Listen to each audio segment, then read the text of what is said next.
Good evening, everyone. It's 6:32 p.m. I'll call this meeting to order by recognizing the traditional keepers of this land, and specifically our neighbors of the Alderville First Nation, with a formal territorial acknowledgement. We respectfully acknowledge that the municipality of Brighton is located on the Mississauga-Anishinaabe territory and is the traditional territory of the Mississauga. The Council of the Municipality of Brighton respectfully acknowledges that the Mississauga Nation are the collective stewards and caretakers of these lands and waters in perpetuity, and that they continue to maintain this responsibility to ensure their health and integrity for generations to come. I will also advise that due to the ongoing COVID-19 pandemic, this meeting will be held using various formats. Members of council and some municipal staff are present in chambers. Other staff members, the delegation, and members of the public engaging in the statutory public meeting are joining us via electronic conference technology. The public is invited to join us by viewing this meeting live on the Municipality of Brighton YouTube channel. With that, we'll start with a motion moved by Councillor Rowley, seconded by Councillor LeBlanc, that Council amend the August 18th, 2021 planning meeting agenda to add a delegation from Jennifer Savini regarding the road closure matter relating to Algonquin Avenue. Is there any discussion? Those in favor? Any opposed? The motion's carried. And a motion moved by Councillor Rowley, seconded by Councillor LeBlanc, that Council approve the August 18th, 2021 planning meeting agenda as amended. Is there any discussion? Those in favor? Any opposed? The motion's carried.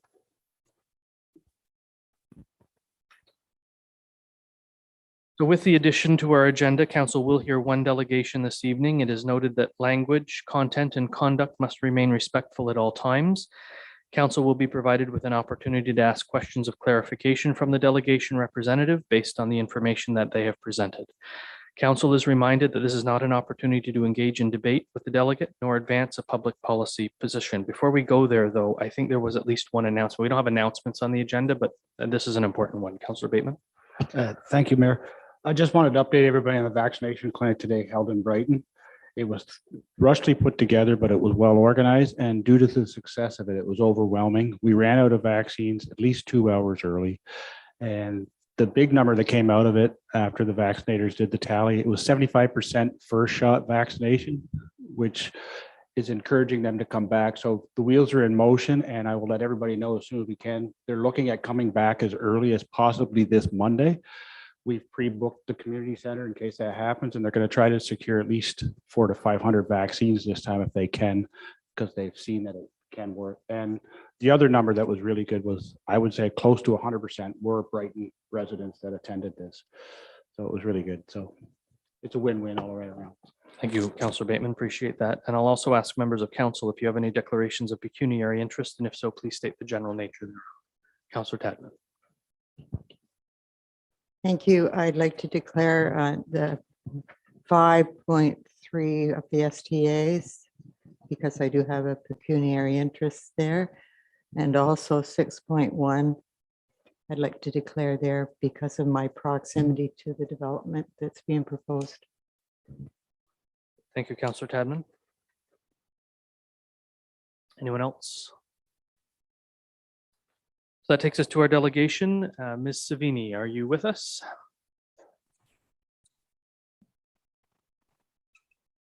Good evening, Your Worship. Good evening. We can see you now. Excellent. Your Worship, members of council and staff, I thank you for the opportunity to speak to you this evening.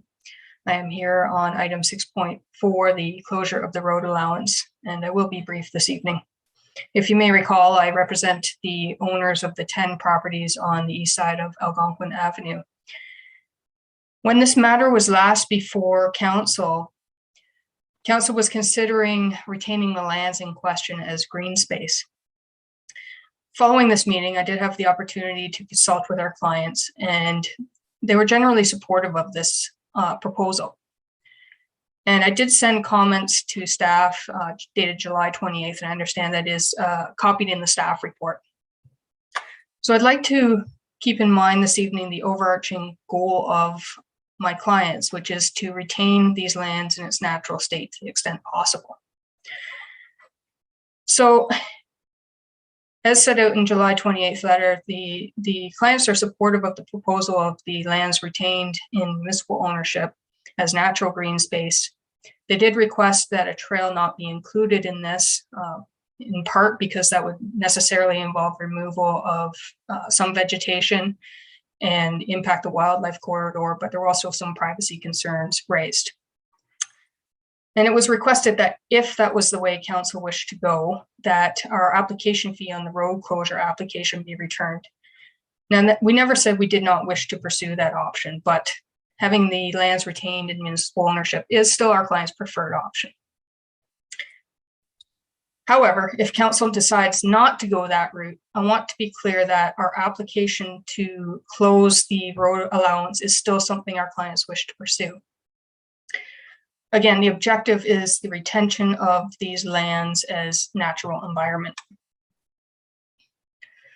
As set out in my earlier correspondence of June 22nd, which is also included in the staff report, allowing our clients to purchase the western half of this road allowance would achieve the objective of retaining these lands in their natural space.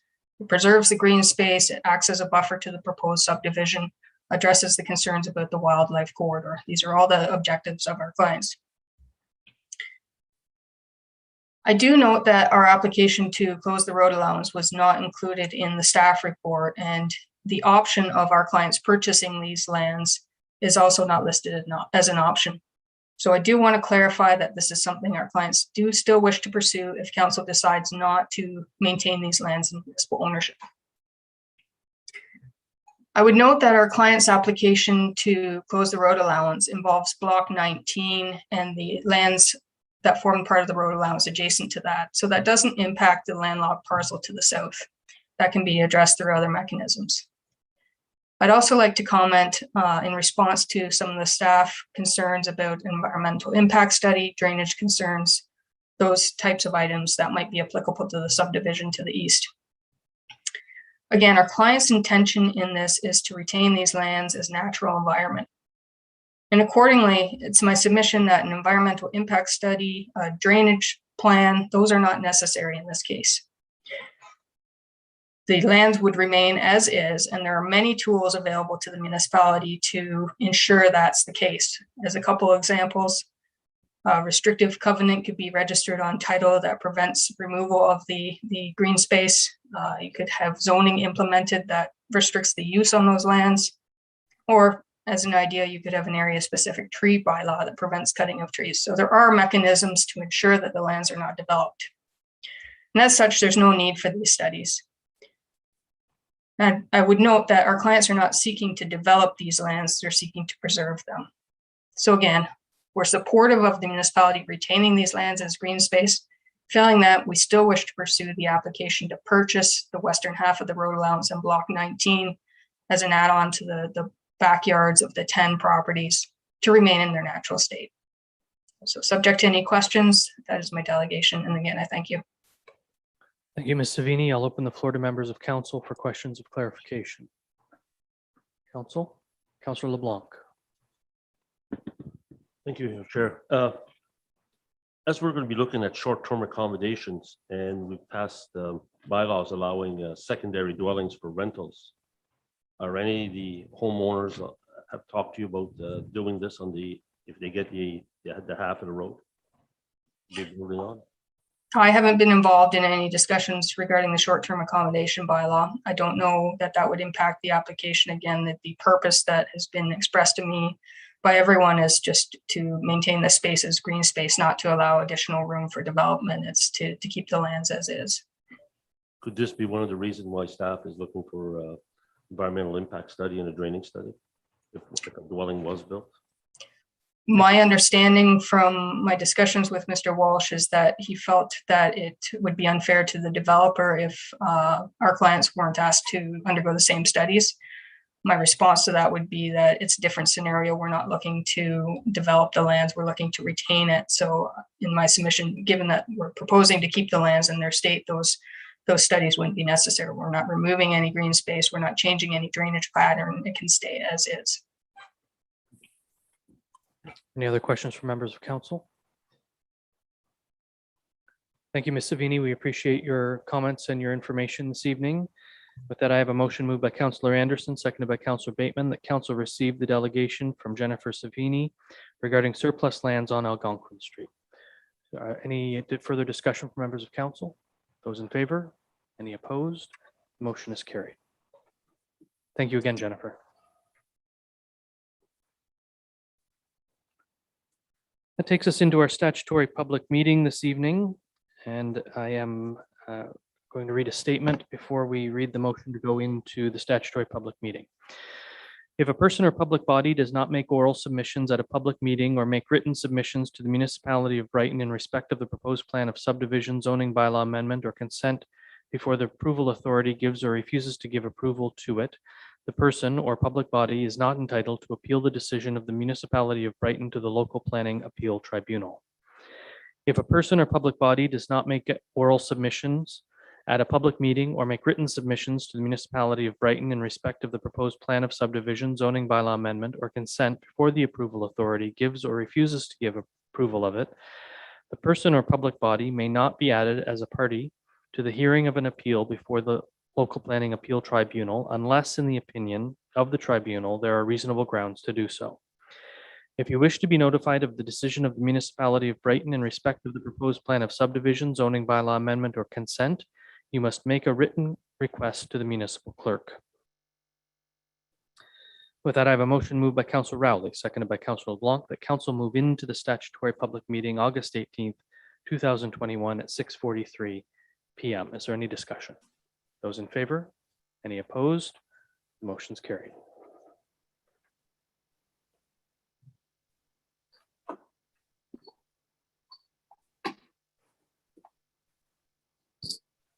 We have two items on our statutory public meeting this evening. The first is file number B11, 2021 and B12, 2021. Application for consents, 27 Price Street West. The owner and applicants are George Yanoff, JoAnne Falotico. I apologize, JoAnne, if I've done bad to your name. And Richard Yanoff.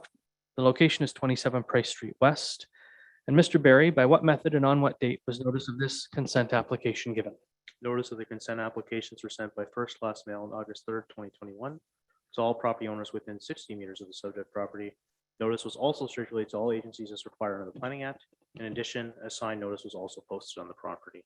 Mr. Barry, and can I ask you just to draw your microphone a little bit closer to you? And would you all please explain the purpose and reason for the proposed consent application and what it would accomplish? The proposed consent applications B11 2021 and B12 2021 is to sever the property located at 27 Price Street West to redevelop the property for 3 single detached dwellings.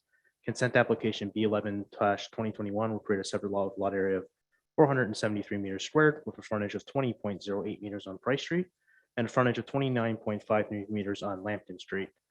Consent application B12-2021 will create a separate lot with lot area of 471 meters squared with a frontage of 20.08 meters on Price Street. The retained lands will have a lot area of 668 meters squared with a frontage of 16.7 meters of frontage on Lambton Street. Thank you, Mr. Barry. Mr. Street, are you aware if the owner or applicant are joining us or their agent are joining us for this section of the meeting?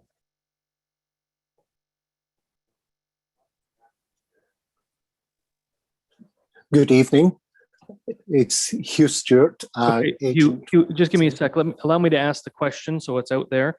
Does the owner, applicant, or agent wish to make any comment? Mr. Stewart, over to you. Thank you. Good evening. My name is Hugh Stewart. I'm agent with, I'm a planner with Clark Consulting Services, and we're agents for the owners of the property at 27 Price Street West. We wish to talk about the two consents. The owners, Miss JoAnne Falotico, Mr. George Yanoff, and Mr. Richard Yanoff have been involved in this property for well over 50 years. It's been in 6 decades in their family. Miss Falotico at one point had said to me when she was 1.5 years old, that she has photographs of playing at this property and in the water. They wish to reorganize this property in a way that permits them to continue to be a part of this community and live in this property for the rest of their time. And in order to do that, it seems like the most equitable and fairest way is to split this property into 3 pieces, hence the 2 consents and 1 retained lot. And each of the siblings would then have 1 lot in which to build a modest house.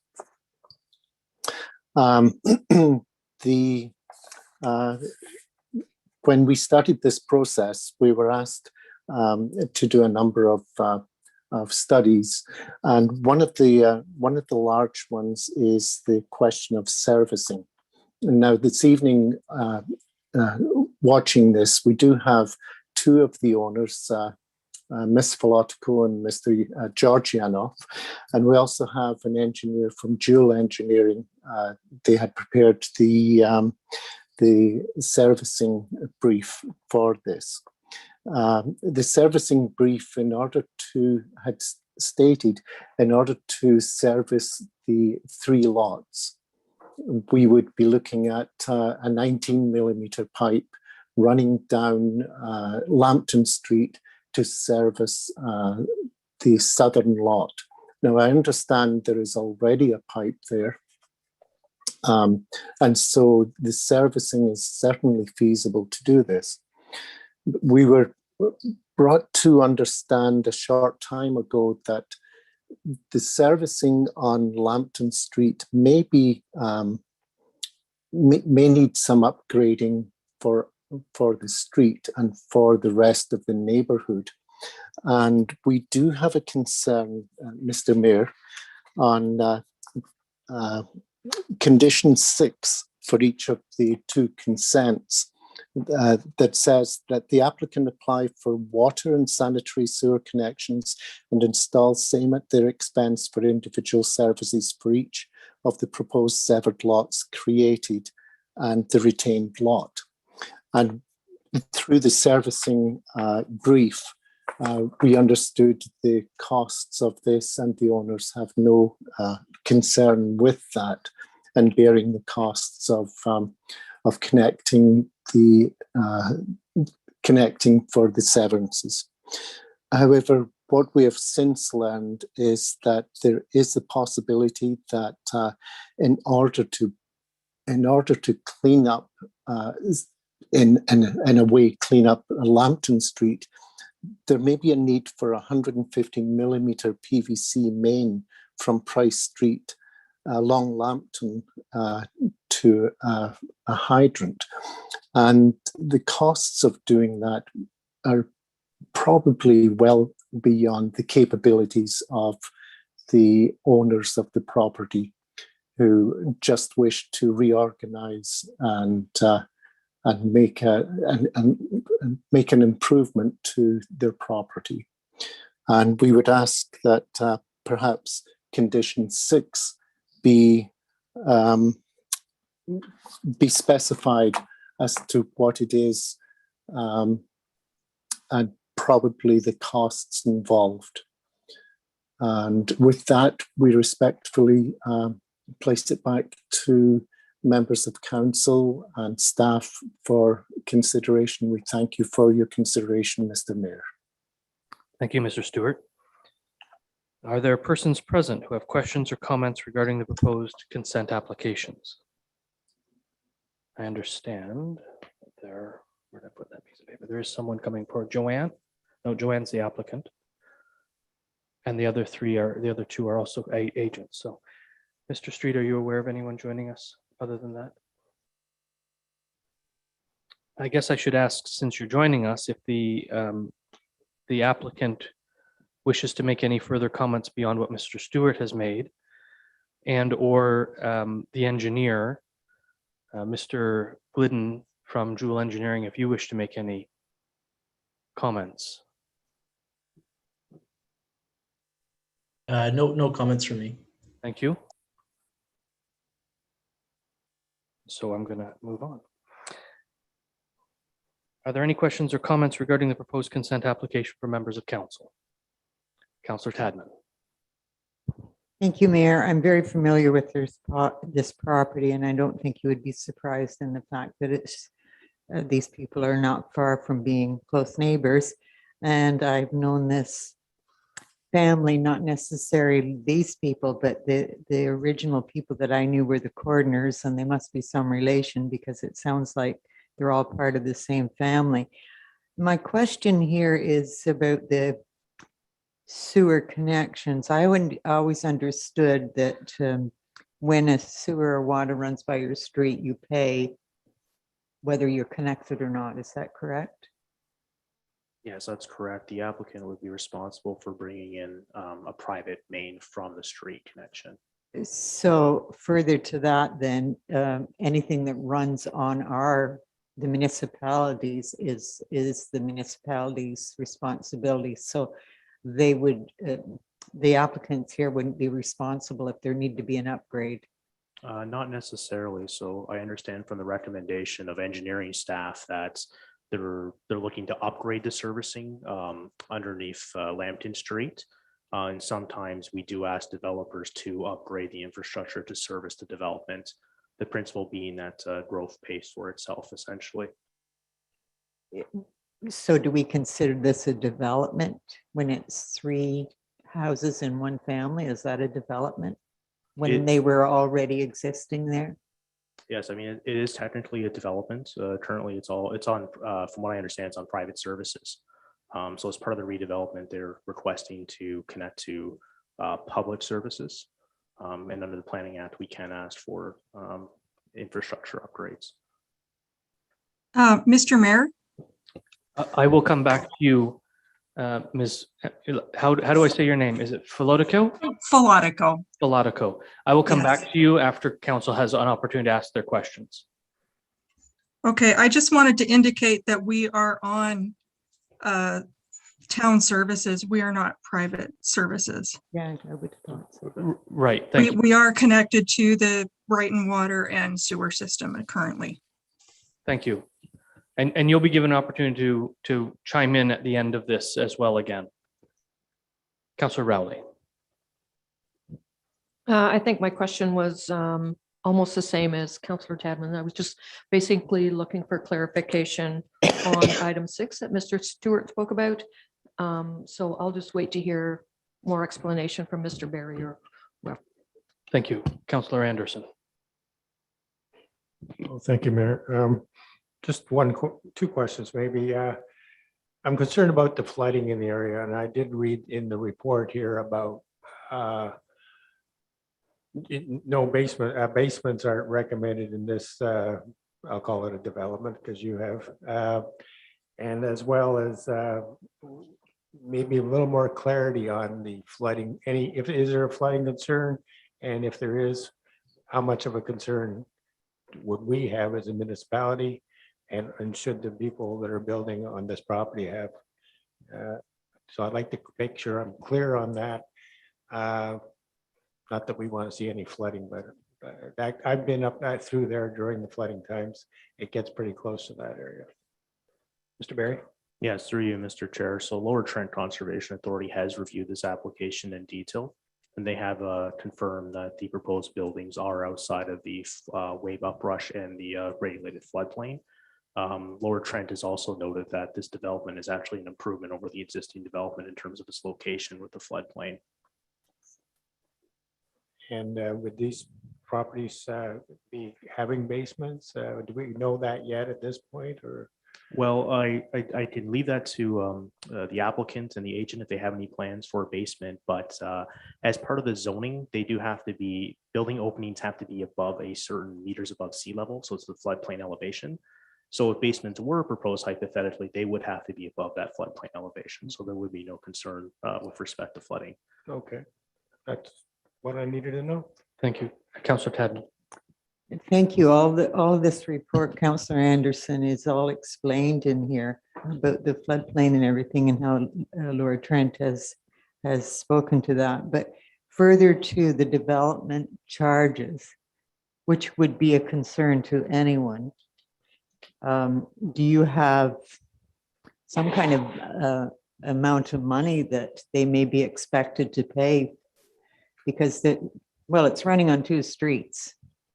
Both Lambton is the only one you're concerned about, not Price, because it hasn't been that many years since that was upgraded. So it's the piece on Lambton alone. Through Mr. you, Barry? through you, Mr. Chair, yes, it is the piece on Lambton. So I think to provide some clarity to the applicant, the condition is actually that servicing plan is provided to the satisfaction of Capital Works. With the cost estimate would be provided as part of that work program. We can also explore alternatives as part of that process to, if it becomes too costly for the applicant, we can look at private servicing alternatives. That means i.e. through an easement rather than the public right of way. Go ahead as a follow-up. Could you explain that again? I got a little confused when you got to use easements there. Sure, Mr. I Barry? will try my best to answer it, and then I will pass it on to Mr. Poole, who is the manager of Capital Works. Right. But essentially, there's 2 options. So currently we have water connections going down Lambton Street, which I understand are not ideal. It would be ideal to upgrade that area to improve the water main system for that area. Alternatively, they could hypothetically run an easement down Price Street to service the development through the lands. And Okay. that would be a private easement, but I will leave it to Mr. Poole to answer the details of the servicing in the area and why the staff recommendation was to upgrade Lambton Street. Mr. Poole? Through you, your worship, yeah, we looked at the site plan. One of the conditions that they have satisfied in some revisions to their site plan is they've extended the water main from Price down Lambton and added a fire hydrant at the end of it, the southern end of this development. So they've addressed their water servicing that way. And that also gives us the opportunity to disconnect some individual services, water services on Lambton, and connect them to this new main. So there's a plus there. Sanitary service, we don't, I'm not aware of any issues. And sorry, I missed the start of the presentation, so I didn't hear the concerns, but I'm not aware of any concerns with regard to capacity, but we'll follow up on that. The concern from the applicant was the cost for the, I believe he said, the planner said 150 millimeter line that would go to a hydrant. I believe that's what the concern from the applicant was, Mr. Poole. Okay, that's the water service. So yes, that's what I was speaking about. That we had requested that as the proper solution to servicing that property, and they provided it in their site plan. So that they would have had to run services down there along with the other houses that are serviced on the individual, but that's just not proper or dependable engineering. So we asked them to extend the water main down. The fire hydrant's there for flushing purposes. And they did provide that on their site plan. Thank you, Mr. Poole. Deputy Mayor Connect. Thank you. I think we just wanted to get a ballpark on the costs that we're asking the applicant to pay for this. This isn't a typical development where there's going to be a number of houses. These are a couple of individuals trying to repurpose a piece of property. I think that's the difference. So can anyone just give us an idea of what we're agreeing to if we agree to this as it is? That's what we want to know. Mr. Barry? Stoddard, are you able to elaborate on that maybe, just based on the size of the pipe, a rough ballpark estimate? Mr. Poole? Through you, your worship. Yeah, I haven't put numbers to it, what the increase in cost was. They would have to run a service down there anyway, because there is no water main to connect to for the southern severance. So that was, and that is just not proper engineering. And it's only necessitated by that severance. The cost of upgrading it to a 150 millimeter water main and a fire hydrant, the additional cost would probably be in the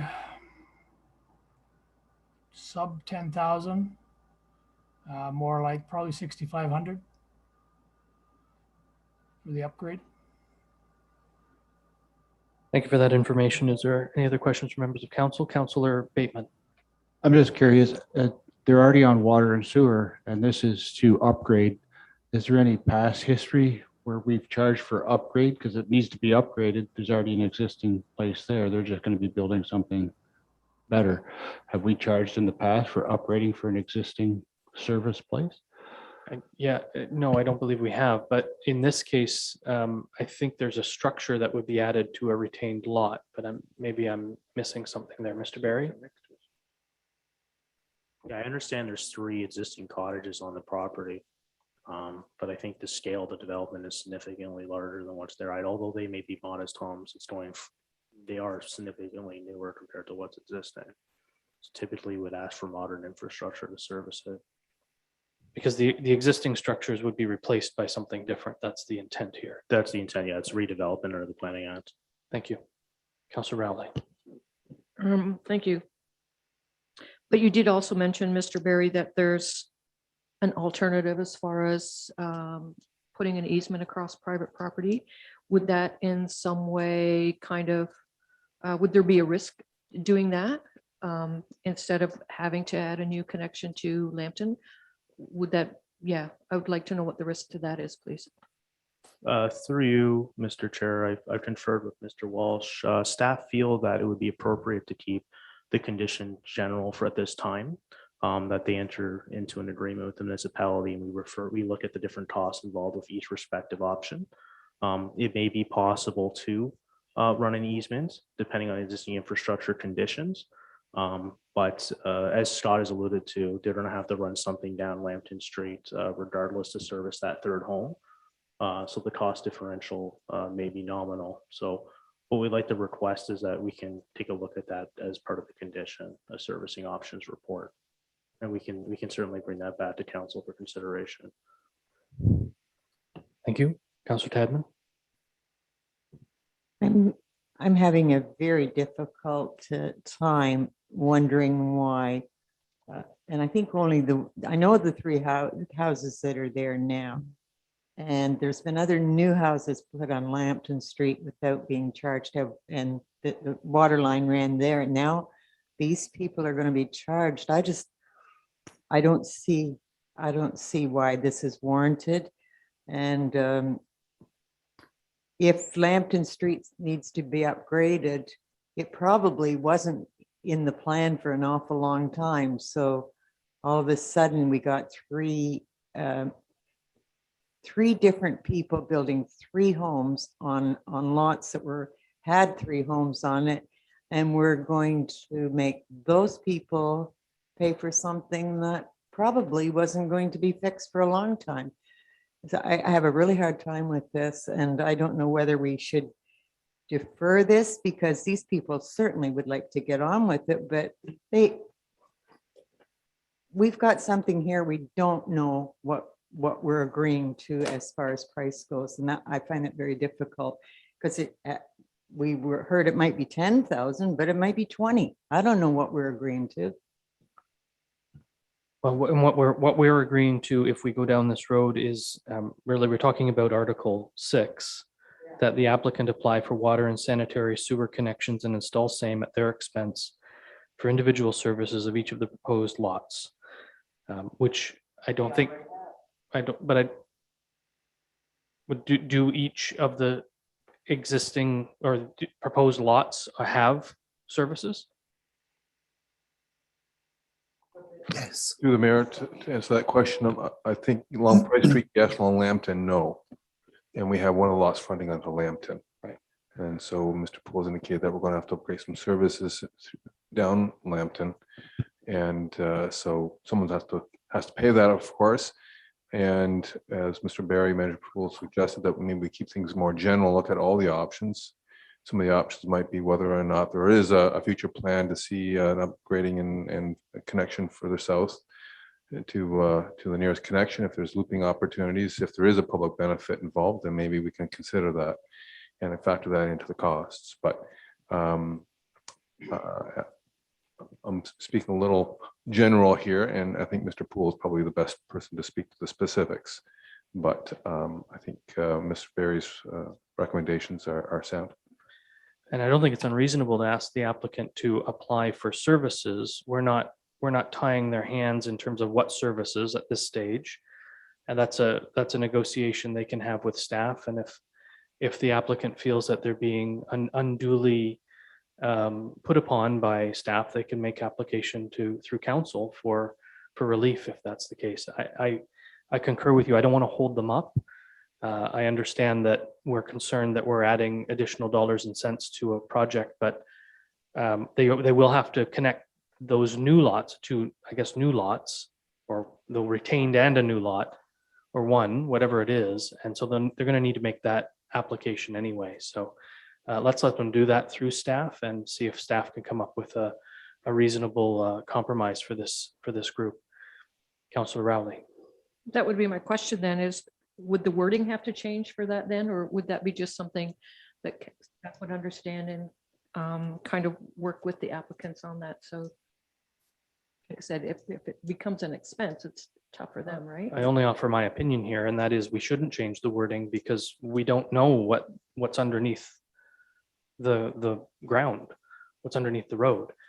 We do know that each of these lots is going to have a connection somehow. Right. And we know that at least one of them will today, but we don't know what goes on tomorrow, right? We go down the road. Councillor LeBlanc. I have three questions. One, it's either Mr. Barry or Mr. Walsh. If this new connection goes in, did you make a statement that other residents would be connecting to these lines? I believe it was Mr. Poole who said something about disconnecting and reconnecting. Mr. Poole? Through you, your worship. Yeah, the option is there. There are at least two individual services that come down from Price Street to service houses on Lambton. If the main is extended down Lambton, the option is there to connect those properly, directly, but not necessarily have to. But while you're there, you might as well be doing it the right way.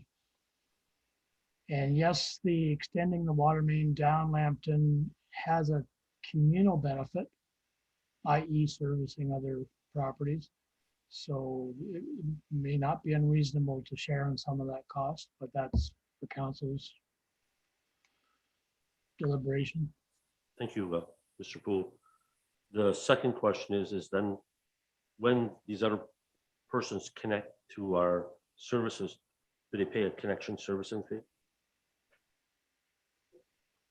Yeah. Reconnect. So it's just a reconnect. Okay. Answers that.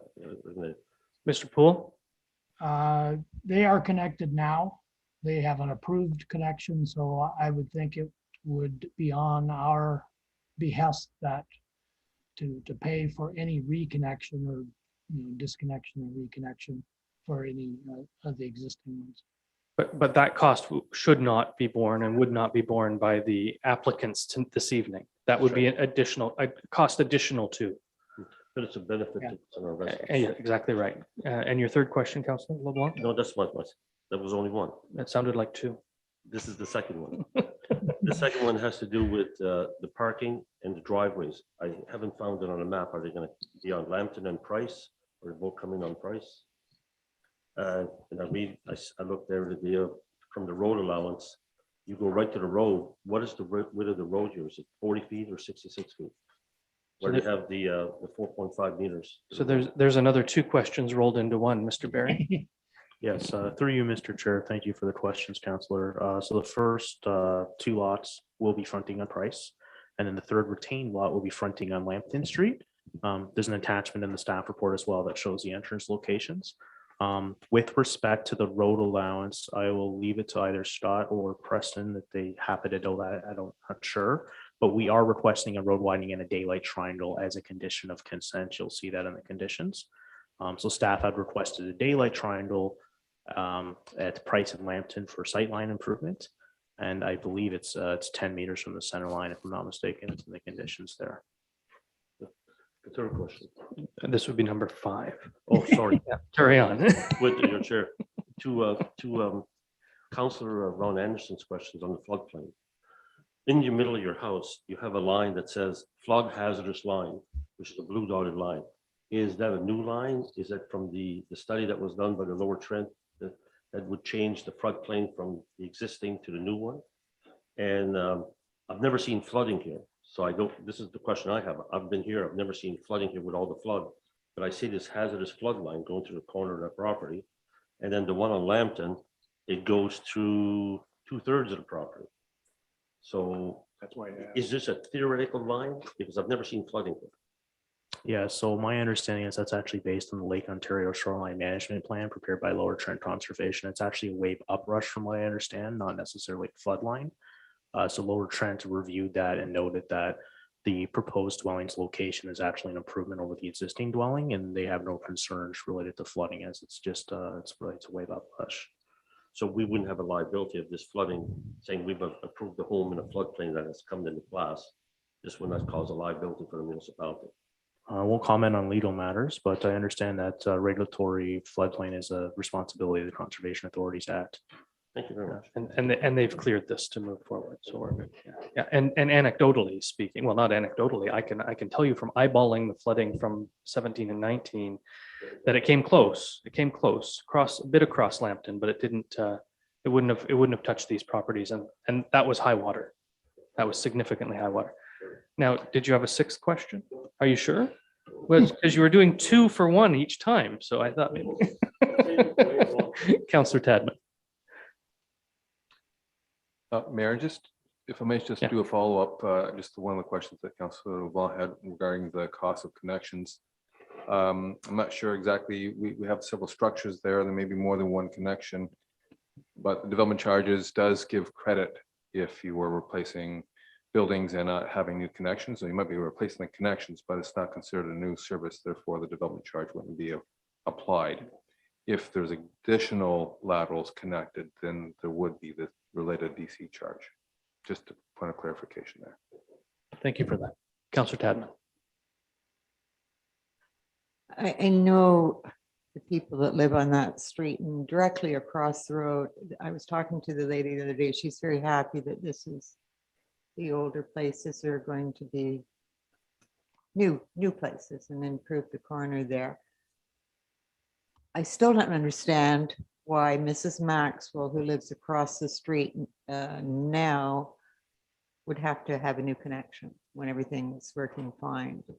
Because I'm hoping that if somebody builds across from me, that I'm not going to be forced to have a new connection when I don't need one. And any one of you, maybe, well, some of you aren't on our wonderful water system, but I still can't understand why. So even if the neighbor did decide to connect to a new main, we wouldn't charge them for that. That was what Mr. Poole informed us this evening, that it would be an upgrade taken on by the municipality.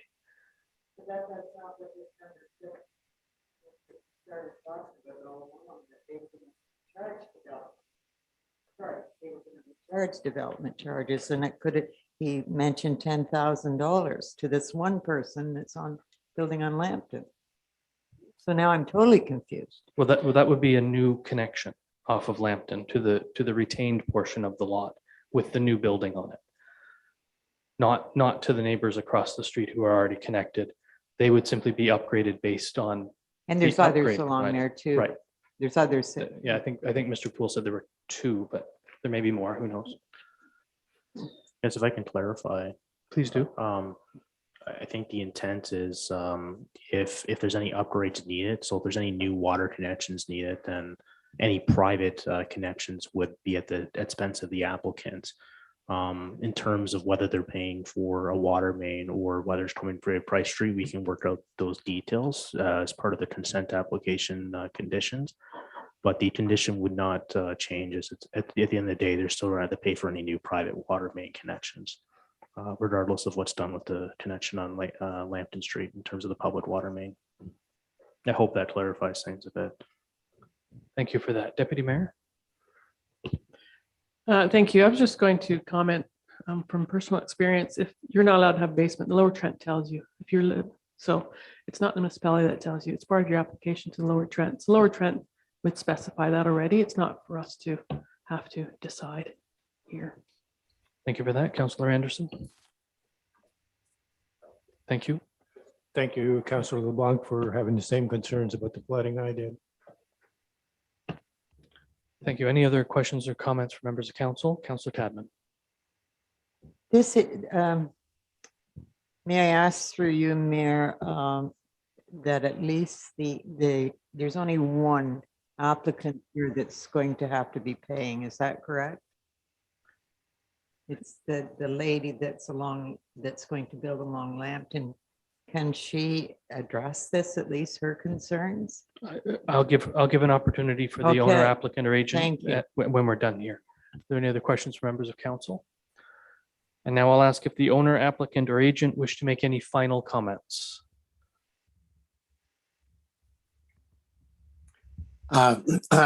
It's Hugh Stewart again from Go ahead, Clark Mr. Stewart. Consulting. I believe that perhaps Ms. Falotico may wish to chime in on this.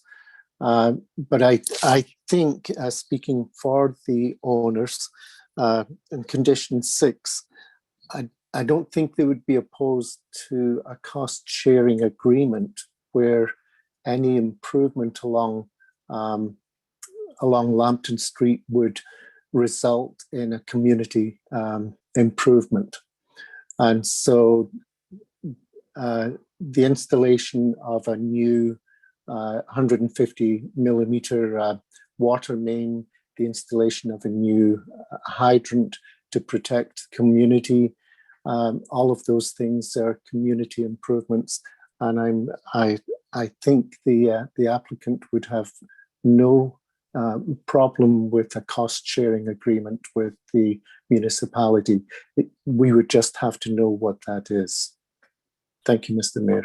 Thank you for that. So to staff, I'm reading number 6, and I wonder if we remove the words "same at their expense," so that the condition is that the applicant apply for water and sanitary connection and install individual services, et cetera, et cetera, et cetera.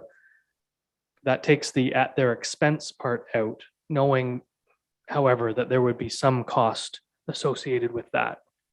The applicant understands there will be a cost associated with that.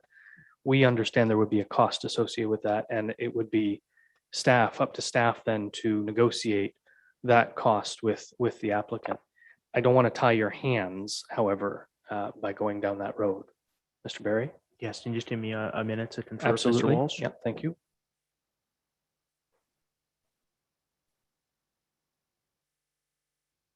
Yes, staff are amenable to that approach. Mr. Stewart, does that make sense to you? I think it does. Yes, Mr. Mayor. Understanding, of course, Mr. Stewart, that we're not saying it's a freebie. Yes, I understand.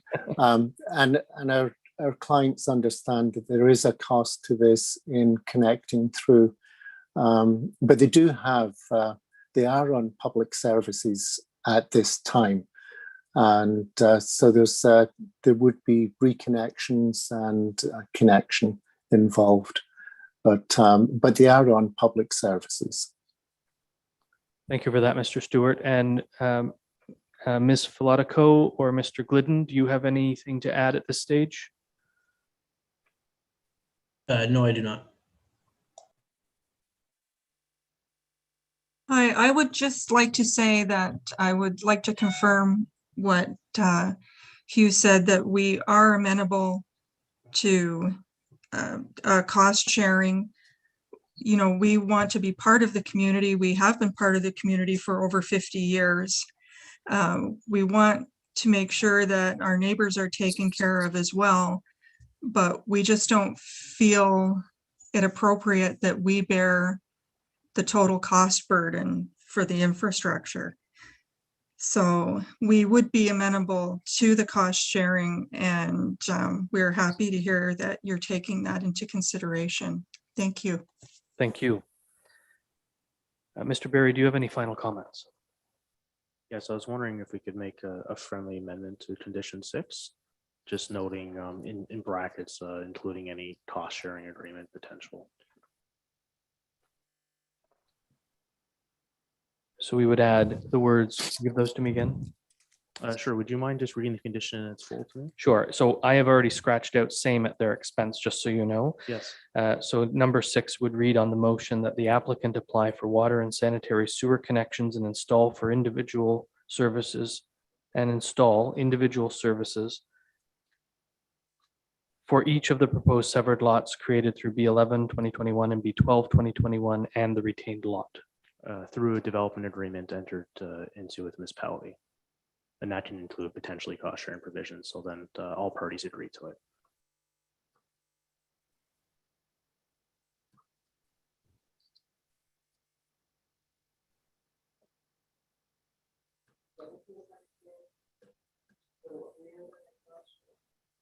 It would just be for the lot that has a new connection.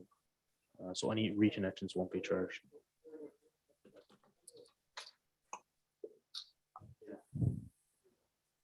Potentially to address Councillor Tadman's concerns, we can actually say we can stretch out severed lots and just put retain, because it's the retain that's on Lambton.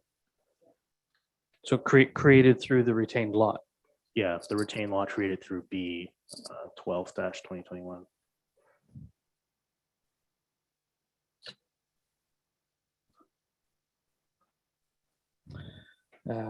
So it would then read individual services for the retained lot created through, right? Yeah. Madam Clerk, this is going to look like a dog's breakfast, just so you know. Yes, send me the photocopied version from tonight's meeting, and I will make sure that it's appropriately captured. And I think he will send it to you as well, just so you're aware. Thank you. So number 6 will read that the applicant apply for water and sanitary sewer connections and install individual service for the retained lot created through B11 2021 and B12 2021 through a development agreement entered into with the municipality. That's correct. Thank you, Mr. Mayor. Yeah, thank you. And so I'll ask, do members of council wish to make a decision this evening? Well, thank goodness, after all that. The motion is moved by Councillor LeBlanc and seconded by Councillor Rowley. And before we move on, I will ask you as the mover, sir, and you as the seconder, are you okay with the friendly amendment to condition 6? Yes. Yes, thank you very much. So it's moved by Councillor LeBlanc, seconded by Councillor Rowley, that council receives the staff report regarding consent applications B11 2021 and B12 2021 for lands located at 27 Price Street West, and that council grant provisional consent to applications B11 2021 and B12 2021 subject to the following conditions. Each condition shall be fulfilled no later than 1 year from, each condition shall be fulfilled no later than 1 year from the date of the mailing of the decision. 2, that cash in lieu of parkland in the amount of $1,000 be paid to the municipality of Brighton. 3, that if required, the applicant lay out and dedicate by deed to the municipality of Brighton a strip of land ensuring a minimum of 10 meters from the center line of Price Street along the frontage of the severed and retained lots, clear of encumbrances, buildings, structures, and fences. 4, that if required, the applicant lay out and dedicate by deed to the municipality of Brighton a strip of land ensuring a minimum of 10 meters from the center line of Lambton Street along the frontage of the severed and retained lots, clear of encumbrances, buildings, structures, and fences. That a straight triangle at the intersection of Price Street and Lambton Street to the extent of 4 meters by 4 meters is conveyed to the municipality of Brighton, clear of encumbrances, building structures and fences. 6, that the applicant apply for water and sanitary sewer connections and install an individual service for the retained lot created through B11 2021 and B12 2021 through a development agreement entered into with the municipality. 7, prior to endorsing the deeds for the severed lots created through B11 2021 and B12 2021, the manager of capital infrastructure shall indicate satisfaction with the applicant's site servicing and grade plan prepared by a professional engineer. If deemed necessary, the approved grading and drainage plan will be implemented through a registered drainage easement or a consent development agreement registered on title to address matters of on-site and off-site improvements. 8, prior to the demolition of existing buildings, a demolition application is received and approved by the municipality. 9, applications for entrance permits are submitted and approved by the municipality. 10, that all taxes on each of the severed and retained lots be in compliance with the municipal requirements prior to the issuance of a certificate of official. 11, geospatial data of the surveyed parcel fabric with respect to the severed and retained lands shall be submitted to the satisfaction of the municipality. And 12, 3 paper copies and a digital copy of a registrable survey for each of the severed lots and the appropriate deed transfer be prepared and deposited with the municipal clerk within 1 year of the granting of consent. Is there any further discussion? All those in favor? Are there any opposed? The motion is carried.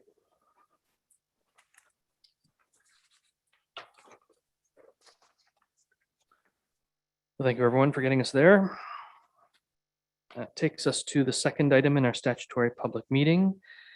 It is a item to consider an amendment to the official plan and a zoning bylaw amendment that would establish a policy and regulatory framework pertaining to a short-term accommodations. It is file number OPA 01-2021 and zoning bylaw amendment number Z08 2021. The applicant is the municipality of Brighton, and the location is the geographic area of the municipality of Brighton. Mr. Walsh, by what method and on what date was notice of this consent application given? Mayor, the notice was given through publication in the Brighton Independent on 2 separate editions, June 24th and July 1st, in compliance with the Planning Act. Thank you, Mr. Walsh. And would you please explain the purpose and reason for the proposed consent application and what it would accomplish? The proposed official plan amendment and zoning bylaw amendment is to introduce a regulatory framework pertaining to short-term accommodations. The phrase short-term accommodation, for those who may not be familiar with it, describes the uses of residential homes for periods not typically used for purposes of a primary residence, but for shorter periods of time, such as 30 consecutive days only. The prevalence of this issue has increased through the use of internet-based platforms to facilitate hosting and bookings of residential premises, particularly in areas that may not normally offer a good supply and choice of conventional tourist accommodation. Concerns have been expressed by council that STAs are displacing needed housing and introducing incompatible tourist activities and land uses in neighborhoods. Staff were directed by council to report on regulatory framework for STAs. The recommended framework presented in herein presents a balanced approach to improving the supply of tourist accommodations while safeguarding the current and future housing stock and promoting compatible land use. Policies introduced herein acknowledge the various forms of STAs, including a new form that's introduced to villas, owner-operated STAs that are similar to bed and breakfasts, and whole home STAs where the owner-operator is not present on premises. Provisions include a maximum density for whole homes of STAs of a maximum of 15% among homes in a given area, a maximum occupation limit of 2 persons per bedroom or den, a maximum of 3 bedrooms or dens total on site, and requirements for on-site parking. Additional controls would be introduced through a future licensing bylaw should council support this direction. Council may consider also a future municipal accommodation tax related to STAs and other forms of tourist accommodations. Thank you, Mr. Walsh. I am aware that there are, but I'll ask, are there persons present who have questions or comments regarding the proposed applications? I have been provided with a list of people who have expressed interest, and I will simply go down the list as it has been presented to me. So Laura McLean.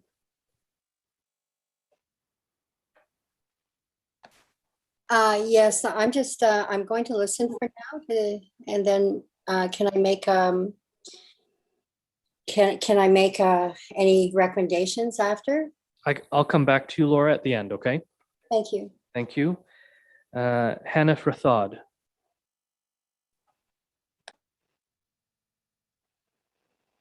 Yeah, I would listen to this and also come back to you if given an opportunity to speak later on. Thank you. If you all do this, you'll have to, no, I'm just joking. Okay, Hannah, if I'll put you at the end. Thank you. Pam Pearson.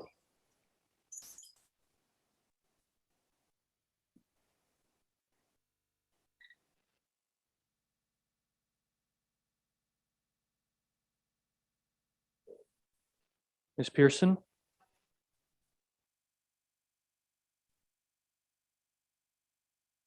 Melissa Sopko. Yes, I do have two specific questions, and I may have more after more conversation comes up. But number one is the present short-term accommodation. Many people are relying on that income to help support their everyday lives. I'm wondering if there's going to be any consideration to grandfathering them in somehow if increased costs are presented. And the other question is, what kind of increased costs would short-term accommodation rentals look like? So is there a percentage of tax that we're looking at, or licensing? Do we have any of those numbers? And if so, how did we get to those numbers? Mr. Walsh, do you want to field these questions as they're asked? Yes, Mayor, I have to.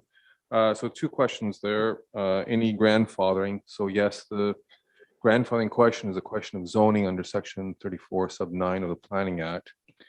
It says any use that existed prior to the passing of the zoning bylaw that was considered legal prior to the passing of the bylaw that would, by virtue of that zoning bylaw amendment, no longer be legal, it's permitted to continue. Expansions, etc., are not permitted without further permissions of the planning authority.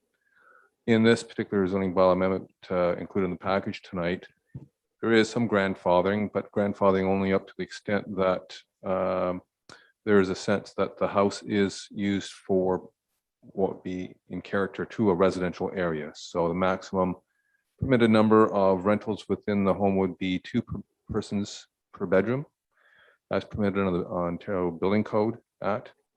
That's the occupation standards within the Ontario Building Code Act, and a maximum of 3 bedrooms or dens.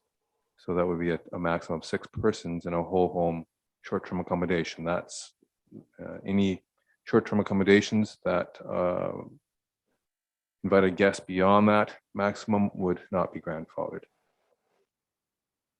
Okay, thank you. So that would be in terms of the area that they use, so not necessarily your own usage in a residential. So for example, if you have a home with a self-contained apartment, and in your case, let's just say 4 bedrooms, that is essentially 8 people in total. However, 2 of those bedrooms are in a self-contained apartment.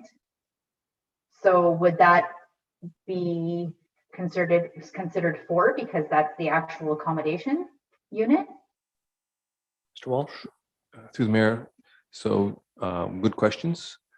If you have separate apartments, then they are considered separate dwelling units. So if they are separate dwelling units permitted under the zoning class in which it's has been assigned in the zoning bylaw, then each dwelling unit would be permitted to have those short-term accommodations as a grandfathered use up to those maximums. So the limits I described would be per dwelling unit. So if you have a building with multiple dwelling units, then it would apply to each dwelling unit, provided there's also on-site or off-street rather parking available to it. I should clarify, in addition to that maximum of 2 per bedroom or den, the premise of the owner operator would also be permitted.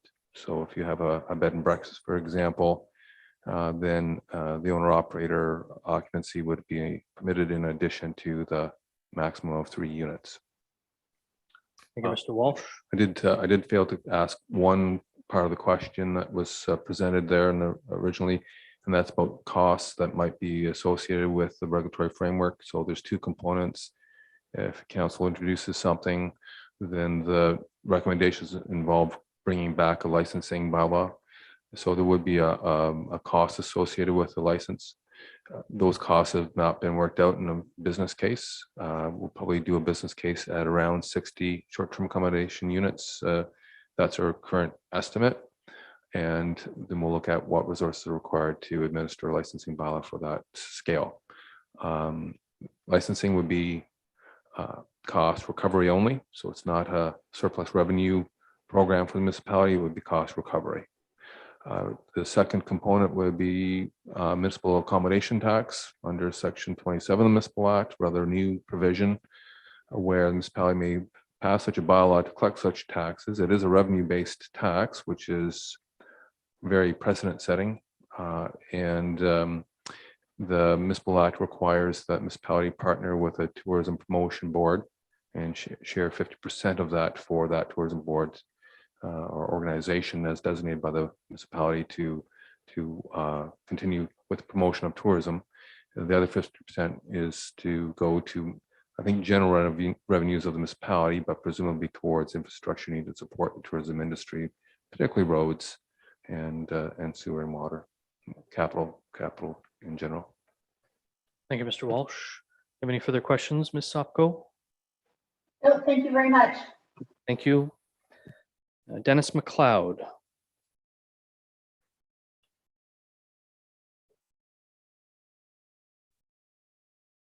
Mr. McLeod? Mary Jo Morrison. Good evening. Are you able to hear me? Sure can. Oh, wonderful. Thank you. First of all, I'd like to thank you for the opportunity to address council about this matter. The comments that I have to share tonight are with regard to whole home STAs. Owner-occupied STAs rarely have the negative impact on community that frequently happen with whole home STAs. As you've mentioned, it was a year ago that council asked staff to investigate these regulations. And the draft that we have is a start, but I have some real concerns about what is here. The first one is licensing, secondly, zoning, and finally, grandfathering. Now, licensing, Mr. Walsh has mentioned this evening that it's going to happen in the future. And I have concerns about that because this has been an ongoing problem for a number of years. Your constituents have been, clamoring for some help. And this is just going to drag it out further. And so maybe you can explain to me the process and how long it's going to take for licensing and regulation to take place. Have you thought about what some of the regulations might be for licensing? Do I stop now and get an answer, or do you want me to keep going? I'll get you to stop on that question, and I'd suggest that if we were to pass this evening, that would give staff their marching orders to begin the process of creating a regulatory framework for licensing. And I'm only speculating, and I'll ask Mr. Walsh to clarify, but I'm speculating that we would see some sort of licensing framework and pricing come forward through the budget process at the end of the year. But Mr. Walsh, I'll ask you to confirm or deny those statements. Mayor, I would concur with your statement. We can get maybe the draft bylaws forward for public discussions in preparation for a budget. And secondly, what kind of matters would be addressed under licensing? Licensing will address more operational type matters such as parking, life safety plans, particularly fire and building code requirements. It will deal with perhaps some circulation to health units and other staff for their sign off in terms of their regulations. There would be perhaps a demerit system for any noise complaints, and kind of 3 strikes you're out, you lose your license type of approach. There would be site plans showing what amenity areas would be afforded the guests, making sure there's sufficient area that there's not such that occupancy loads are spilling out into additional areas, and otherwise we're able to regulate noise. There might be something like a lights out requirement that in those amenity areas, so they're not occupied in the wee hours of the morning. Regulating fire pits, so there isn't the use of fire pits in without sufficient distance from the nearest neighbor's residential home. That there would be renter code of conduct posted within the short-term accommodation, so that the guests know what kind of behavior is expected. So some kind of educational outreach that way. Those are the things that immediately come to mind. But that's the start. Thank you. Do I go on here? Go ahead, Ms. Morrison. Yep. Thank you, sir. So if I could just maybe add to this, I don't know if I'm getting ahead of myself, and this will be something that the public has input on later. Might I suggest that licenses not be transferable if the property is sold? Council's expressed a concern about the impact whole home or all STAs have on affordable housing and availability. And if the license is not transferable, then the property values are not inflated should when you compare a commercial versus a single family dwelling. So that's the one comment I had regarding licensing. If I may move on to zoning,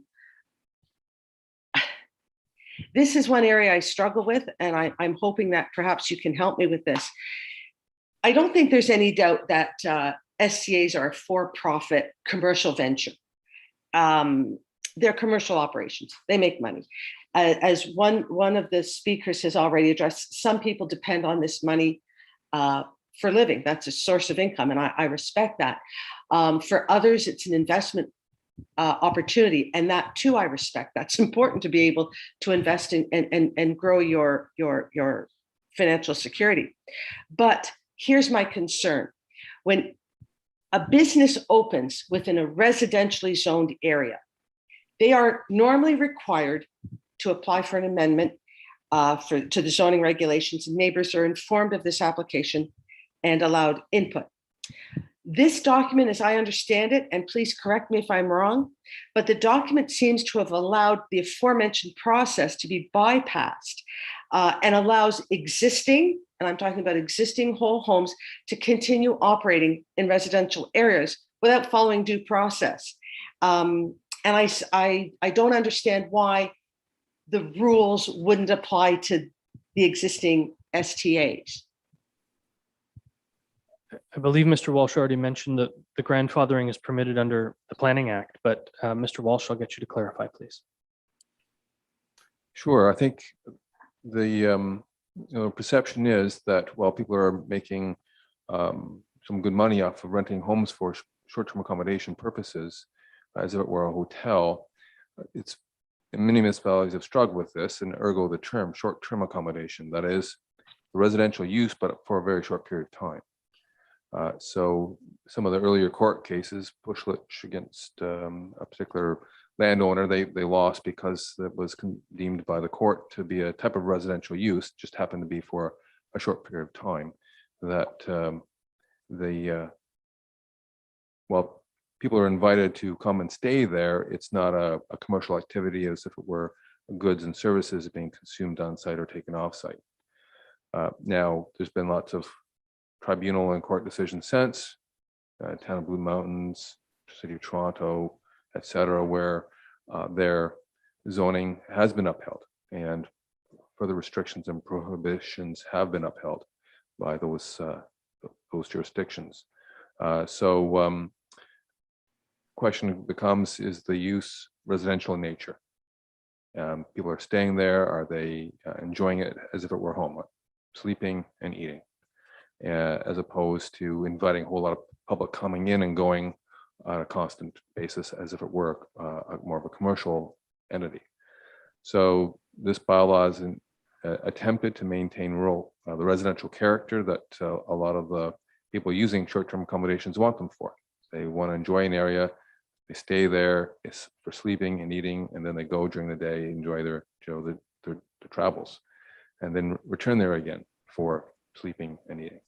So I do acknowledge that it's a bit of a gray zone. It's quasi-residential and quasi-commercial, and ergo the need for defining it and regulating it. If I may, Your Honor, with all due respect to the extensive research that's been done by staff, this is a commercial use.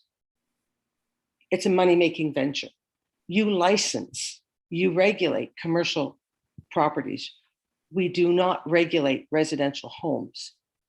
And so the case that Mr. Walsh referred to, I'm not a lawyer, but I read that case over, and there are so many, the judge's rulings were based on criteria that have nothing to do with, that I did not see had anything to do with Brighton's circumstance. But Mr. Walsh is the expert, so I'm not going to delve into that, but I cannot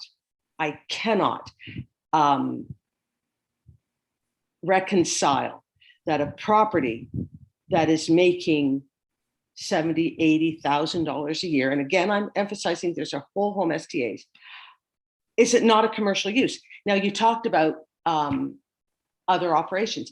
There are hotels that offer the same thing. They offer kitchens, they offer place to sleep, a place to entertain friends. They're hotels, and they're taxed and licensed and regulated and zoned accordingly. And I struggle with being able to accept the fact that they are being allowed to operate, the whole homes are being able to operate without following due process. And really, that's it. I'm not saying we need to do away with all home operations, not at all. I recognize the need for these businesses in our community, tourism, visitors, I get it. But the fact that they get to bypass due process, to me, is incredibly unfair to future operators. And it's not equal, it's not equitable.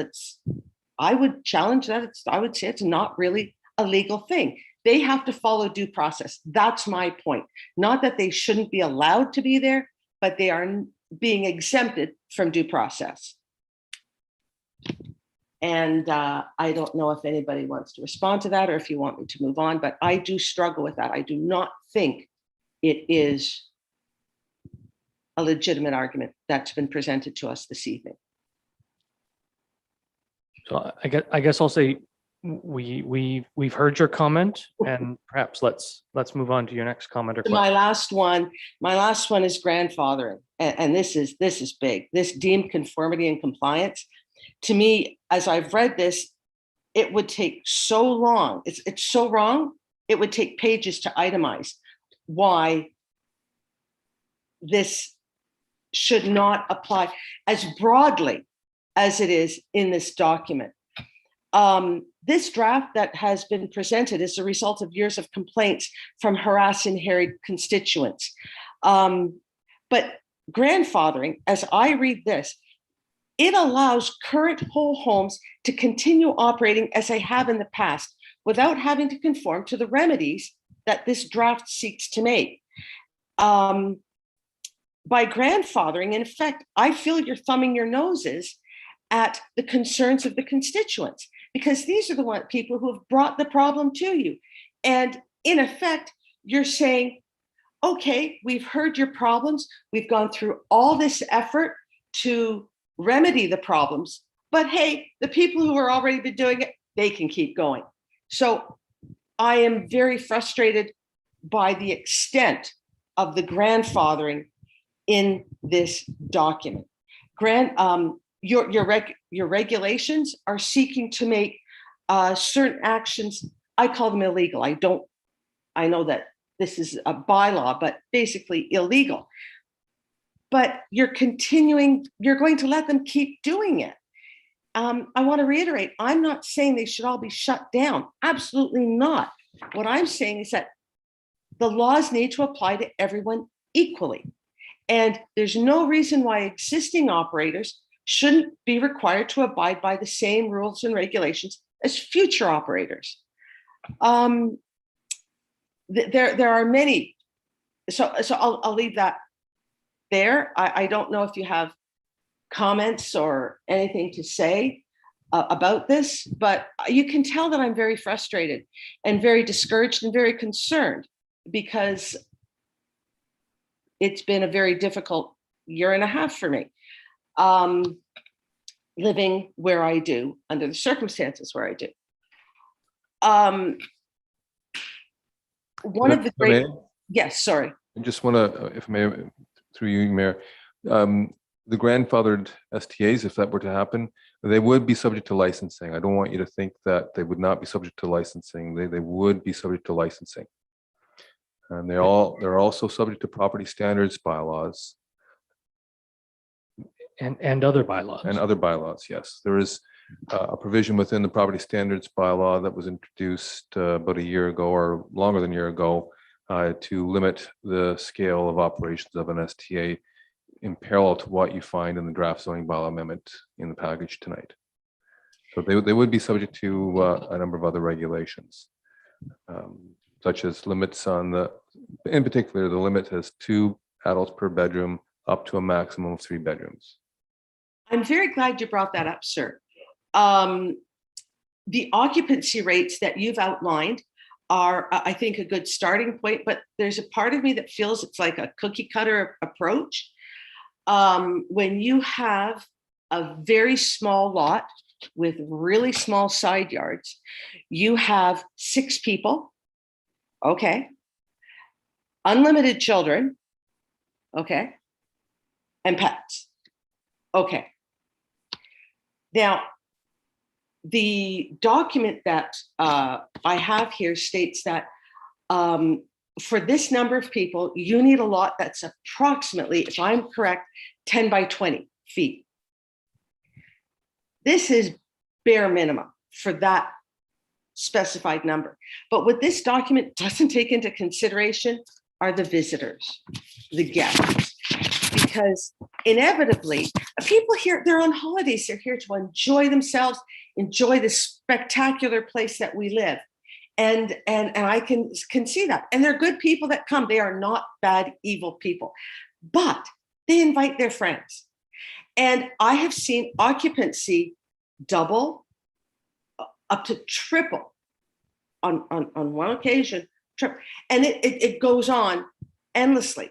And there's nothing for us to do. There's no recourse for the residents when the guests inevitably arrive. And at one point, it was suggested that I report this.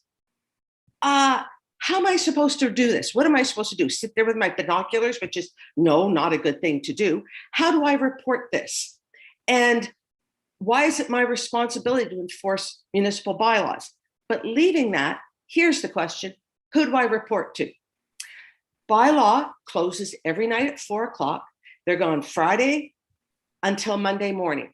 Who do I call and report when we have transient renters who are out of control, partying, even when they're inside, when they're loud and dancing and they've got music, wakes me up at midnight? Who do I call? Now, I've been told to call the police. This is not a solution. This council has the means and the responsibility to resolve this issue, and shuffling the problem onto the police because of a lack of willingness to remedy that problem, I just can't buy that. And so I think the occupancy that you mentioned, Mr. Walsh, is a very good start. But if you do not acknowledge the fact that they have guests coming and visiting them, which I can understand why, but let's be realistic. They're drinking, they're having fun, they haven't seen each other, voices go up, they get loud, and I'm the one who gets wakened at night. And there's no one I can call. So how do we enforce this? What do we do? So I would ask, with great respect for the difficulty of what you are all doing, that you build into this occupancy visitors, and the fact that, yes, noise levels, and this is all very important, because I don't know about if anybody else speaking tonight lives next to an Airbnb, but I do. And it has been very difficult without going into that. And I want to emphasize the concerns that I've raised here tonight. They're not just mine. A year ago, August 19th, 2020, Council asked staff for this report to regulate and govern STAs. The concerns, okay, sorry. Councillor Bateman, your concerns were regarding COVID tracing, negative impact on the cost of housing, negative impact on rental availability, and the fact that there are no regulations. This is stuff that I've talked about tonight. Councillor LeBlanc, you talked about other communities had already done it. We need to get online. That legally, and this is important, I like this one, legally operated motels and inns are disadvantaged. They have laws and rules and regulations they have to abide by. Whole home STAs have none. That out-of-town guests, they're transients, they have no commitment, no connection to our community. And some of the whole home STA owners are, again, out-of-town investors. They don't live here. They have no vested interest in the health and growth of our community. You also, sir, expressed a concern about COVID tracking. Deputy Mayor Vinnick addressed concerns about protecting legitimate motel and hotel operators. Councillor Anderson, you talked about parking concerns, and you talked about partying being everywhere. Mayor Osterman, you expressed a concern that they have on the rental market, and you also expressed a concern that they're only paying residential taxes, which to me also suggests that they are, if they're not residential, they are commercial operations. So your concerns are the same as mine. And I would like to, this draft to me is a start, but I hope that there's going to be a whole lot of improvement on this.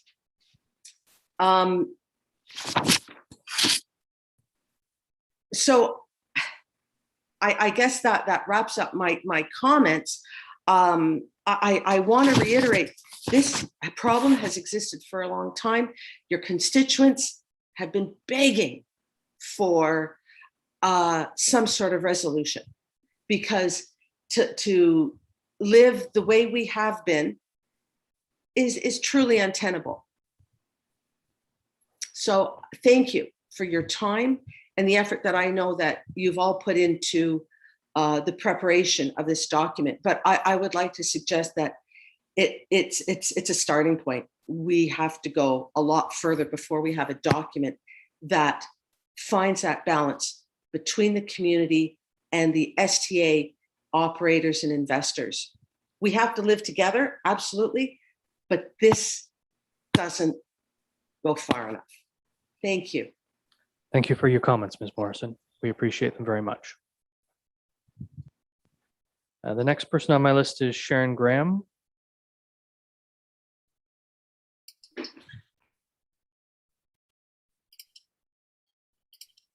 Mrs. Graham. Hello, and I'm traveling incognito tonight. Sorry about that. using a different computer. Actually, I hadn't realized that I had asked to speak. I was wanting to attend this meeting, my husband Ian and I, more to be proactive. So we have not had the kind of experience that the last speaker spoke of. We're both concerned about being proactive in the municipality and not getting behind.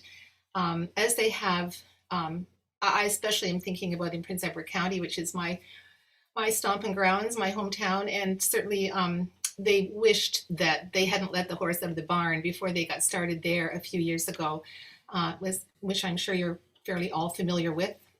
So no, we were interested in knowing, we're pleased that things are going to be moving forward and that there is concern on the part of council, and just we're just wanting it to be done well.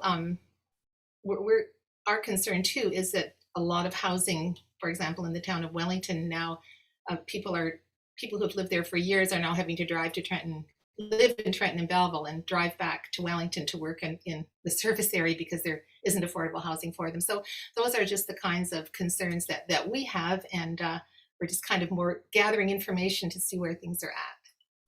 Well, thank you for joining us. Thank you. All right. And I saw Nev Kent join us, and I assume, Ms. Kent, you'd like to make comment. I would. Thank you, Mayor. I just wanted to thank Mr. Walsh for his efforts, and I have two questions. The first one being that your document makes mention that the occupancy, or rather the amount of people in one area, is 15% per area. What is your criteria for an area? How is that defined? Can you speak to that, please? Mr. Walsh? Through the mayor, good question. It's within the bylaw. So in an urban area, it's a radius of, I believe it was 60 meters. In a hamlet area, an radius of 120 meters. In a rural area, a radius of 400 meters.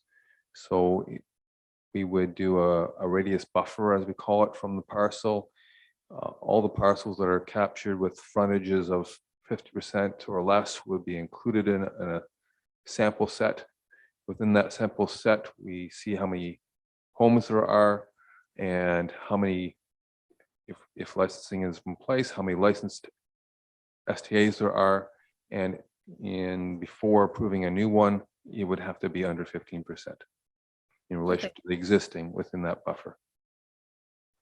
Okay, thank you for that. And I just wanted to state that I do have an Airbnb, of course, and we are supportive of a licensing model. We are supportive of a taxation model. We totally understand that. But my second question is, what are you doing to protect me as an Airbnb owner? I'm trying to, stimulate the economy, help with tourism, also help myself, of course. But my question is around, you mentioned that there could potentially be a demerit system. Now, I am dealing with an irrational neighbor who is constantly complaining about things that may or may not exist, to the point where the OPP is actually involved because it is a harassing situation. Now, with what you're proposing, effectively, the municipality is entering into that relation to some extent, and you've spoken a lot about protecting homeowners and things of the like, but what are you doing to protect me from these frivolous claims? Mr. Walsh? Through the mayor, the licensing bylaw will have to be fairly definitive to be operational. So when it comes to noise, I'll rely on my bylaw enforcement officer who's trained in those areas, but we have a current noise bylaw. It's measured in decibels and hours of operation. And we'll have to have some evidence of noise being a problem or an issue before we have something to work with. So if it's frivolous or vexatious claims, then we will investigate accordingly.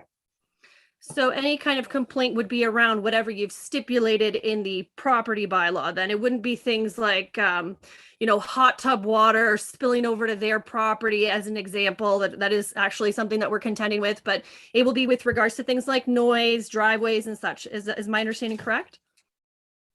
It would be within the scope of the bylaw and for STAs as well as other relevant bylaws that are currently in place and applicable. Okay, thank you. We're very happy to cooperate. Thank you for your time. Thank you, Ms. Kent. Appreciate you joining us. So now I'll return back to Laura McLean. Ms. McLean, do you have anything to add or make comment on? Yeah, some of my questions were already answered. So I think it's a great idea, what everybody is doing. I just have a couple of points or questions. One is, how would the police handle short term if there were problems or violence, being that it's not on the rental? I think that's a question for police. I'm not sure that we can answer that question from our staff or from council. if there was an incident at a short-term accommodation that required the OPP to be involved, they would take action under the laws that they enforce. Be it the people who are renting, or if need be, the owners. Okay, and I just heard the last woman talk about the 3 strikes, and I kind of was wondering that too. What if somebody, your neighbor, just didn't like you and decided, that they were going to go after you and give you 3 strikes? So that was sort of answered for me. The next one, so in my Airbnb, I've worked all my life to create what I have now. And you brought up about transferring. To me, it's really important that I can transfer, like, to my grandchildren, or what I've done.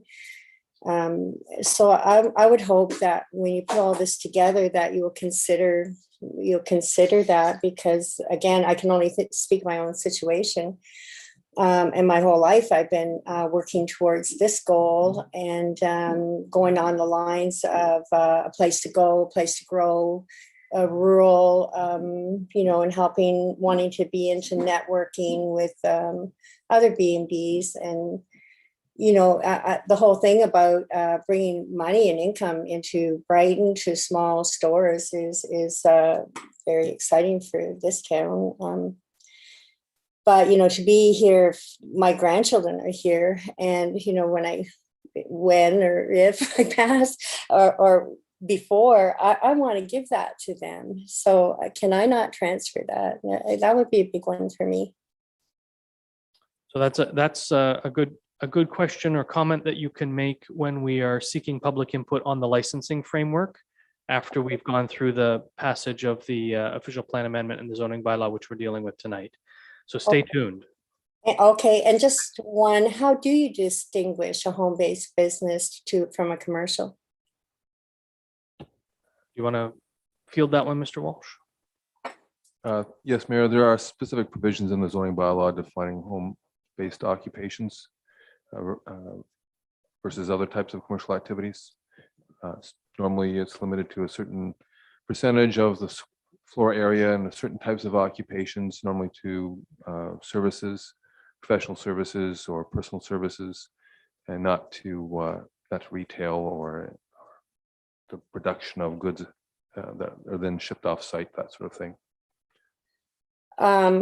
So if I was to grow lavender here and somebody in Coburg wanted that, would that be me considered commercial? Through the mayor, I believe your site's zoned as a rural zone. You have some significant acreage there. I'm just going to say, Ms. McLean, if you have a very specific question with regard to your property, I'm sure Mr. Walsh or his team would be happy to answer any of those questions. So 475-1162 is the number for our building and planning department. Okay. Well, thank you. Thank you. So I come back to Hanif Rathod. Hello, Mr. Mayor and the council. Thanks for giving me the opportunity to speak to. So I listened to all this back and forth arguments or the suggestions and recommendations. I couldn't read the documents yet, but I just would like to know that, are we talking only it is not occupied by owner as an Airbnb, or we are looking for homeowner occupied properties as an Airbnb too? I'm going to say both. Mr. Walsh? Yes, Mayor, both are incorporated into the zoning bylaw amendment as drafted. Great, thank you. So we look forward for the licensing requirements. Thank you, sir. Thank you for joining us this evening. Thank you. And Mr. Street, I saw someone else with a hand up, and I can't read that name. Can you tell me what that says? It's Daniel. Say it again, sir. It's Dan. Just call me Dan. I will, Dan. Come on in. All right. Thank you so much. It was a pleasure to listen to all of you, and thank you so much for putting this proposal together. I know it took a lot of time. I read it carefully, although I still have to go through it again. And there's a lot of language, law language, but I think I'm an Airbnb owner. And when I read it, I feel like it's not taking my interests into account in regards to a few, and I have a few places that I've kind of outlined in the report. One of them being that this is made to help with the price surge in the houses in Brighton. You know, if it's only 60 houses out of the 3,000, it's 2% of the housing market dedicated to Airbnb, which is almost nothing compared to cities like Toronto and Blue Mountain, where it was way above that percentage when bylaws were put in place. Another problem, if you really look into big factors for why the price is rising, is because of external investors buying houses here, cottages here, as well as unavailability of new construction zones. So really, you know, using this as an excuse to help with the lowering the prices for houses is a bad excuse, in my opinion. And I think there are, at least the research supports that as well. Now, in regards to what happened in other, I think, you know, when I was looking and reading through it, a lot of the research was done by just kind of looking at what other cities and towns have done, which is good, but have you looked at the effects that it brought? To my understanding, I saw some studies where, you know, first of all, the price of Airbnbs have risen significantly because of the licensing implemented and the specific requirements where you have so many guests that are allowed or so many days in the year that you can rent it out for, which isn't in this case, but the guest portion, for example, will increase the price for all the Airbnbs, making it inaccessible to a lot of tourists to come and enjoy Brighton. And as we know, tourists are the ones who are really visiting a lot of the restaurants here. And that's what we need more of, not less of. So by putting this licensing into effect, you know, it will make me happy because I can raise my prices, and that means I'll have less other competition from other Airbnbs. But is that really what you want?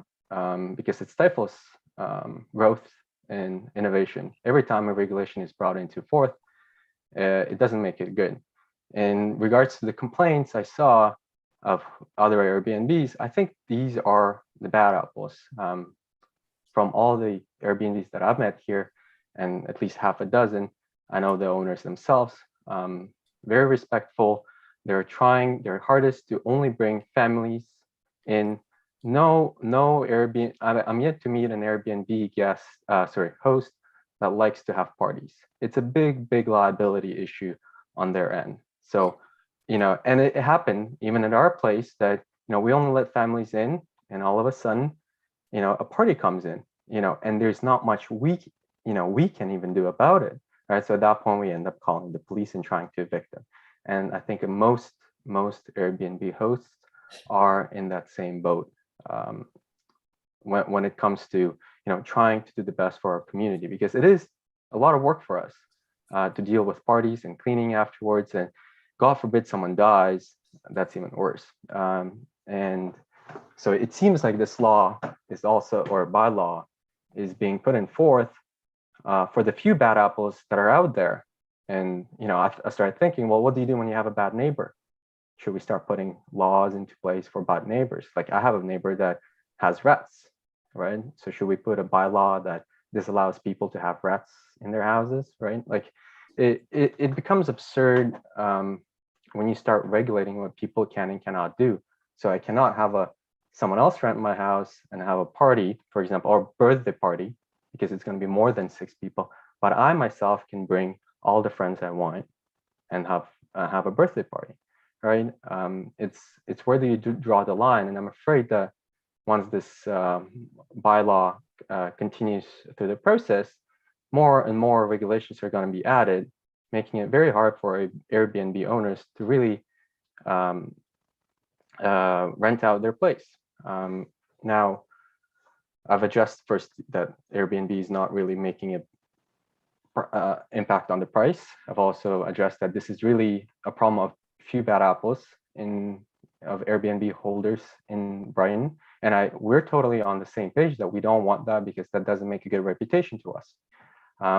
Also, Next things being that, for example, in our place, we have more than 3 bedrooms, and it's a whole stay short-term rental, because we use this as a cottage, so we don't come here every time, but in the times that we're not here, we would like to rent it out. And the idea that it can only be rented out for 15 days seems arbitrary. The idea that it cannot be more than 3 bedrooms seems arbitrary.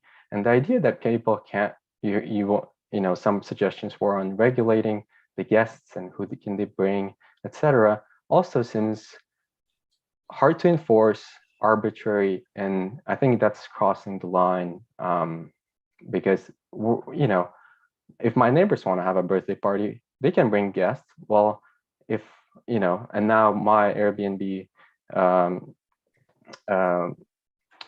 people can't, so it really doesn't make sense. Another part was you're not allowed to rent other parts of your houses that are such as garage, boat, etc., to have people in them. I'm not sure if there's a specific law that regulates that, but that also, I can see how that can be problematic. For example, in Vienna, there are Airbnbs on boats, so people can enjoy a different type of experience for themselves. So, if people, the thing is with free markets, if people don't want to sleep in a garage, they're not going to come and sleep in a garage. I mean, that means people are choosing an experience where they want to sleep in a garage or want to sleep in a boat. And unless, of course, there's this a provincial bylaw or other bylaw or standard that prohibits that, I don't see why this regulation should regulate that either. Just scrolling through the whole document. Also, at times, there's some vague language used. For example, let me see. So it says additional or secondary dwelling will generally be discouraged to use as an SDA. What does generally mean? Is that going to be enforced or not enforced, right? And why should that be even enforced? What if parents come with their kids and the kids want to, sleep in the barn? Why should that? Why should you take the experience that from people coming and visiting Brighton? What else? Yeah, the 15 days doesn't make a lot of sense. If anything, you want to do more than 15 days, because usually when people come for more than 15 days, they tend to be repeat customers, meaning they know the area, they actually become friends with the neighbors, and they actually contribute more to the town. So, by the same metric, you could say, well, no less than 2 days, right? Like, it really, like, where's, I guess, the research or backing behind that? Now, and there were a few other places where I was trying to figure out what was the reasoning or the research, because at the end of the day, we have to make evidence-based laws and bylaws, and this doesn't seem to be one of them.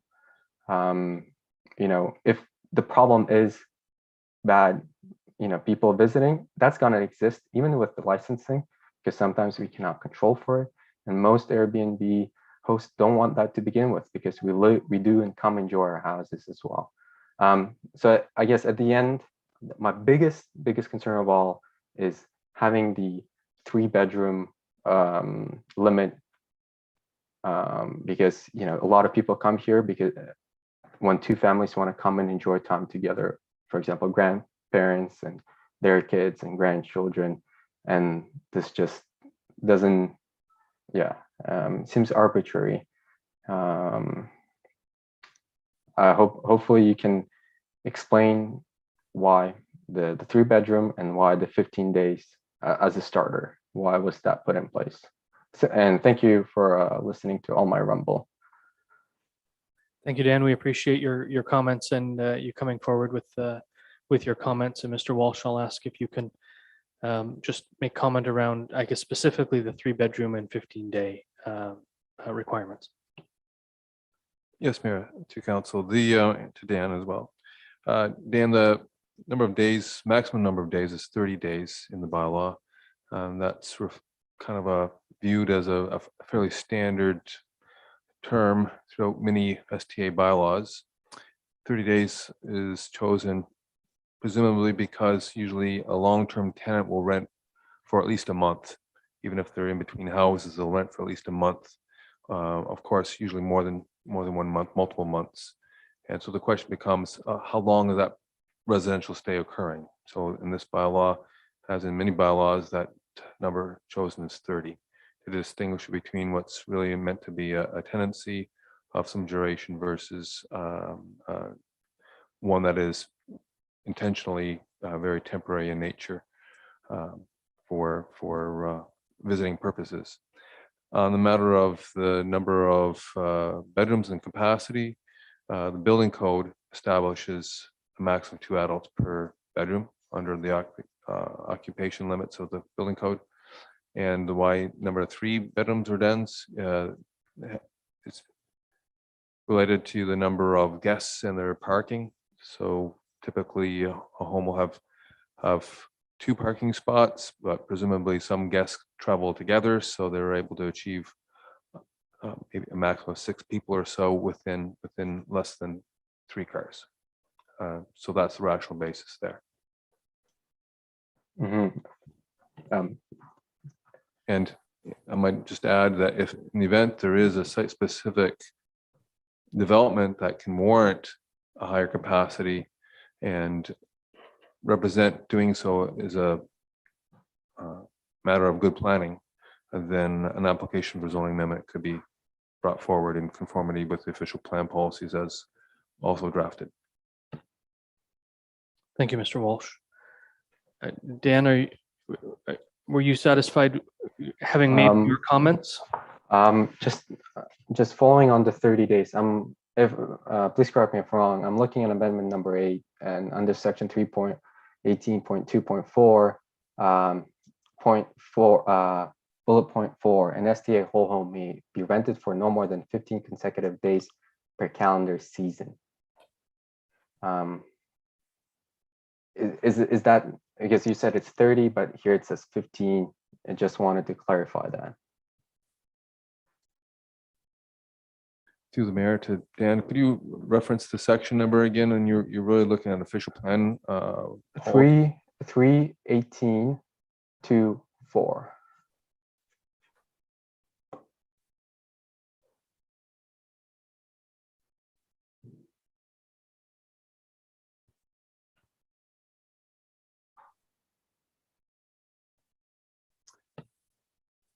Mayor, I'll take a note of that, and I get the sense that maybe we can follow up on Mayor Jo Morrison's points as well, and I'll take a look at that 15-day limit. That's really meant to be related to some special events that isn't really fully described there.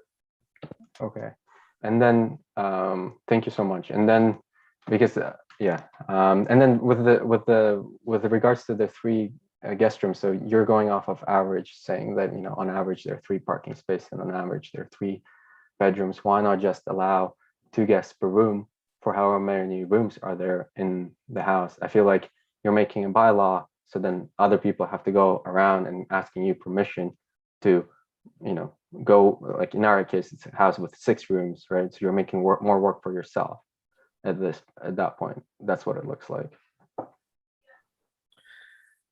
Thank you for that, Dan.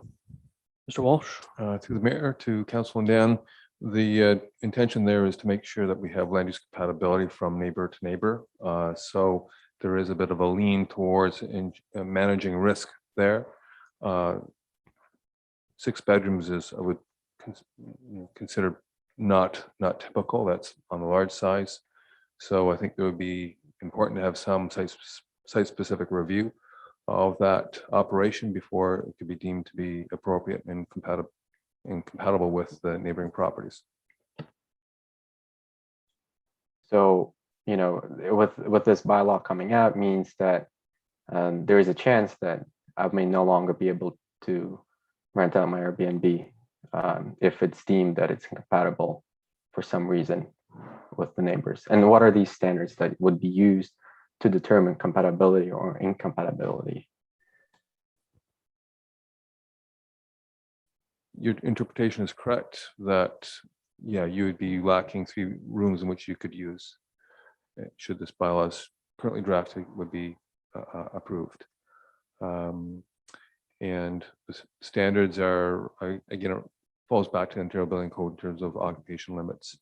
There's other provisions in there that once you exceed a certain number of guests, then you really should be looking at enhanced fire code standards. So that's another reason why we would be needing to look at a site-specific review of sites that have occupation loads greater than the number specified in the bylaw. Thank you, Mr. Walsh. Anything further, Dan? Yeah, in general, I think overall, I understand the reason for this bylaw, and it really is to address the few bad apples, but I feel like it is at expense of a lot of good Airbnb hosts. And if you look around the area, there are a lot of super hosts, meaning these are people who are providing great service to the people that come and enjoy their place. And luckily we're living in free markets, so people who don't like a certain house or don't enjoy it or find it that it's not up par, there are other houses that they can go and enjoy. So, and with this law, it seems like, again, you're really not taking into account the interests of a lot of the good hosts that are out there. And I'd like to see a lot more specificity before, this bylaw progresses, because again, there's a lot of vague language as to not defining what does it mean, what type of landscaping or what type of buffering, or what would it take to get a, in our case, 6-bedroom approved, and this all makes me worried that once, it starts progressing, there will be a point of no return. At that point, we'll be able to do nothing, right? And we're going to end up like Blue Mountain with skyrocketing prices for Airbnb, which really only allows very affluent people to come and enjoy the amenities. That means a lot of the marginalized groups and minorities who are not, let's say, financially as well off cannot come and enjoy because they've stifled the competition between the hotels and different Airbnbs. And I'm afraid that's what will happen here too, is that the prices are just going to skyrocket further. And if anything, because this prices skyrocket, investors look at it, they don't know about the bylaws and they think it's a good investment. They're going to come by, and actually it might perpetuate more increase in the prices of Bryan and Northumberland area in general. And I mean, that's what we've seen in Blue Mountain. So again, I'm really hoping that you can ask really critical questions and do really critical evidence-based policymaking, and not just go off of the anecdotal problems that people bring up, because we all have anecdotal problems with bad neighbors, and this seems to be a problem that is in a similar nature to that. Thank you very much. Thank you, Dan. And before you go, for the record and for the clerk's information, could I get you to state your name and spell it for us, please? Sure. It's Danyar Akhmedjanov. First name Daniyar, last name Akhmedjanov.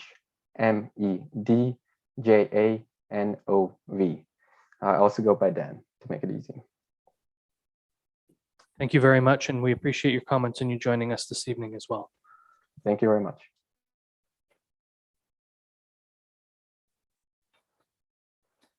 And is there anyone else joining us who has a question or comment with regard to this portion of the statutory public meeting?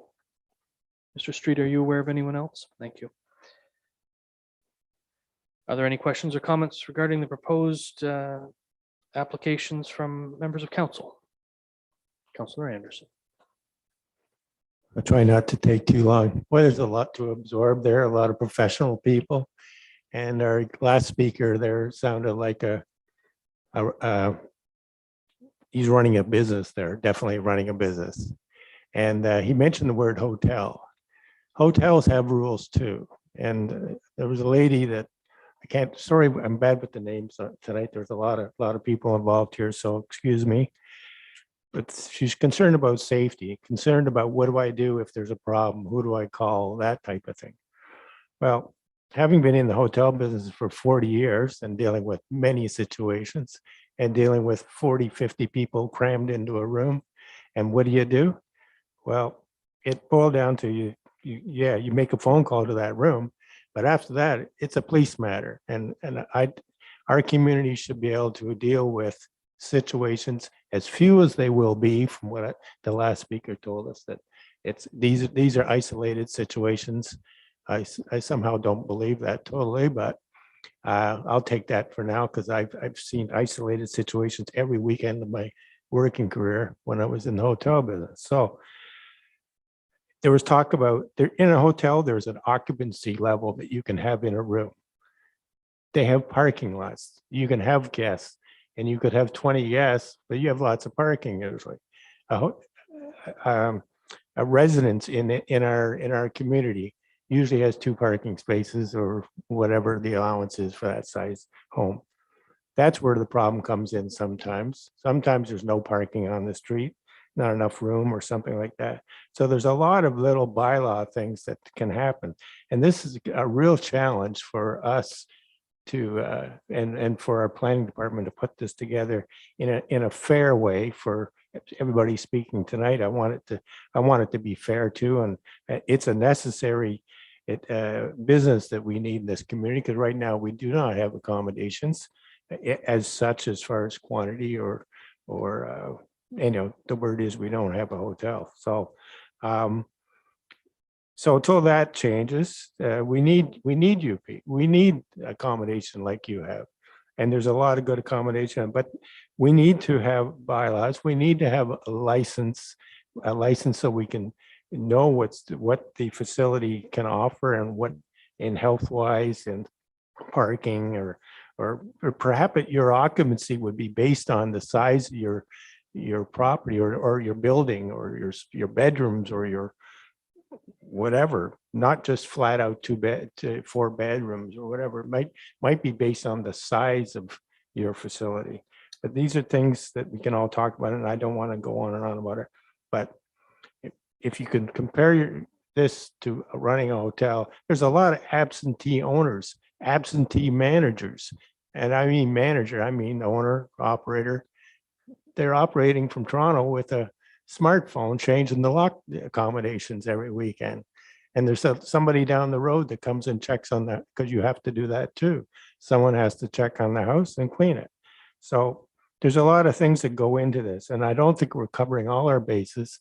And for the people that have concerns that I heard about tonight, I really want to make sure that we are addressing those concerns, whether it be through policing or how are we going to deal with these situations in a proper way, and that action takes place when it's needed. So that's just a couple of little observations. There was a lot of good information, good suggestions, but a couple of little things that I think of when I hear all this stuff. So thank you. Thank you. Any other questions or comments from members of council? Councillor LeBlanc. Thank you. Thank you very much, Chair. I have a couple of questions and then a couple of comments. It's to Mr. Walsh. When you said the distancing in the rural, did you say you wanted 20 meters between residents in the built-up area, 120 meters in a hamlet, and 400 meters in the rural area? Through the mayor, I've got that section open now, so I did misspeak. The actual buffer areas, density areas, in the core area zone, being a mixed use zone, but predominantly commercial with residential above, our Main Street type areas, it's 60 meters. In the residential zones, it's 120 meters. The R1, R2, R3, R4 zones, so the residential zones of the urban area. In the hamlet and shoreline residential, it's 220 meters. Residential shoreline. Yes, and then in the rural zone and the agriculture zone, yes, it is 400 meters. So I missed a couple things in there, but So when you say 200 meters in shoreline and residential zone, R1 zoning, 220 meters, is that if you have one, it's 220 meters left and right on each side of it, or north and south, or east and west? it's all around. It's, All around. yeah, So you wouldn't be able to have one here, a house, and another one right between, beside? you could if you're under 15%. So there's not a separation distance, but a density limit. So we have a parcel, we draw a big arc around that parcel, count all the houses in that big arc, that big circle. And if we've got, 50 houses and we have a proposed new STA, we make sure that the total number of STAs are never more than 15% of all the homes in that big arc.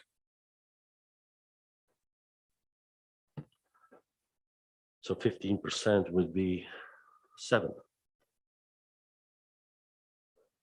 In that scenario, yes. In that scenario. Yeah. So they could be side by side. They could. They could be side by side. They could be 3 or 4 in a row. Yeah. Okay. The point being that maybe it'd be better to have these things clustered together away from other homes as opposed to having them spaced throughout the neighborhood every 100 meters. Okay. The thing that I have is that when we look at Airbnbs, I'm going to name a few places. Let's say Presqu'île. It's a beach. They have their own identity. And now the Airbnbs are moving in and they're changing the whole identity of Presqu'île. The same thing is happening in Gosport. The same thing is happening in Carrington and to Northern. They're moving in. They're changing the atmosphere, the culture, the residency, and the people that we're here to represent. They're changing that culture. Inside our built-up area, they're I think it's more than 2%, but they are partying. Fireworks at 2 in the morning, 1 in the morning, 16 on one of the streets here, I won't mention it. Fights at 1:30 in the morning, back again at 2:30 and 3:30 in the morning, partying. The neighbors are there complaining. We got no parking signs on both sides of the street and there's 24 cars. The police are called and the police just say, noise down, they leave. They start playing Grease again. They come back again. So it's not, that system is not working. I know we have 2 commissionaires, but we have to wait to contact them so we can put parking tickets on them and everything. When we come to grandfathering, I have no problem in grandfathering the ones that are living, that I've lived in. But if I own a business in a residential area and it comes to taxation purposes, so much of my business, so much of my home is zoned as a business, and I get the tax refund. This is going on here too, but you're not seeing the zoning going down. We're losing our tax money that should be coming here to the rest of residents are paying for our infrastructure and for everything else that should be paid in our share. So if you're going to run a business in an R1 zoning, get the proper zoning. That's where I'm. And these people invested in business, but there's a reason why all these other municipalities are putting these bylaws in place. It's not because they're good people or something's not going on, but they're trying to regulate something or something was going wrong. So now it's come to Brighton. You were part of the county, helping that out. You see what happened when you put yours in there. So now we've got to look at Brighton, and Brighton is a residency. And as a councillor, and as a council, we've been elected to represent the residents. So they can come and have a peaceful night. That somebody will come and follow the bylaws at 9 o'clock at night and not keep on partying. I don't care what they do in Toronto. If they want to come here and they want to party, well, they're doing stuff in this municipality they're not doing in their own municipality. When you're away, the cat will play, right? So we don't need that. We need people that are going to be responsible. I have no problem with tourism and responsible owners, none whatsoever. Unfortunately, we've got to put the rules in place for them. We have laws and jails and police for certain reasons, but we also are going to put the bylaws in place to represent our residents. I think this one should be relooked at before it's voted on tonight, and some of the things should be relooked at from the concerns that we've heard. That's just my opinion as the mover. I saw Councillor Bateman and the rest of the council saw this a year ago. It took a year to come forward. And I agree with the licensing. And the same thing when Councillor Anderson is talking about the hotels, yes, they have laws, they have rules, and they have but there's somebody at the desk every night. There's somebody living there controlling it. We don't have anybody at the desk every night to control those things and to take the complaints. in the hotel business he was, they did have those people there. We don't have it, and we can't let them go. And some of the videos that were sent to me at 2 a.m, I deleted them off my phone as soon as I saw them. They were not nice to see what was going on. I mean, as a Christian man, I didn't like to have videos like that sent to me, so they were raised up on my phone immediately. Anyway, they said, how would you like to live next to this, or watching something like this go on in a hot tub or on the deck? So that's where my concerns are. That's why we brought this motion forward. Gladly that we're going to do something. I'm glad that you're here because you've already worked on it in the council, in the county, Mr. Walsh. And I know that this is a great draft, but to me, I think it needs to be improved. 15% in the densified area without being zoned, you can't do that. People are running business on Main Street. They're not being exempt or bylaws, or they're paying commercial tax. They have to pay that. Thank you. That's all I got to say. Thank you, Councillor Bateman. I have multiple ones. It's not okay. I can ask them one at a time and move around. I'll leave it up to you. We'll start with one. We'll see where it goes. Okay, thanks. Where shall we start? Some of them were answered that I had been jotting down furiously. People had answered them because I had one on the in area type of thing, but under the 15%, and we're still talking about an area. Can we look at, or I don't know where everybody's thought process, because my number one concern, or one of them, is still accommodations or housing for the people that live here, because STAs are impacting everywhere, and Brighton is no different, allowing places for people to live. When we're talking 15%, I'm looking at something similar to like any city would have for the number of licenses for cabs. They only issue so many. You can still have the 15% per an area, but I'd like to see a limit that you can have overall in the municipality, because housing, and we say we have a housing shortage. You hear that all the time. I just think we have an availability shortage because they're being utilized faster and faster in all areas. The other one I had, because it was in there, and I think the one gentleman talked about the number of days maximum in the bylaw is 30. My question around that is not that. I came across, there's a dispute in Ottawa right now with an Airbnb. So let's say somebody goes over that. Do we need to put something in the bylaw to help? Because there's no mechanism in the article I had found that's going on right now. Airbnb, the enterprise itself, can't help the Airbnb owner. The city of Ottawa has said, not our problem. And they even turned to the Landlord Tenant Act and they said it's not our problem. So how do we protect ourselves if somebody goes over that, whatever time limit we put in there?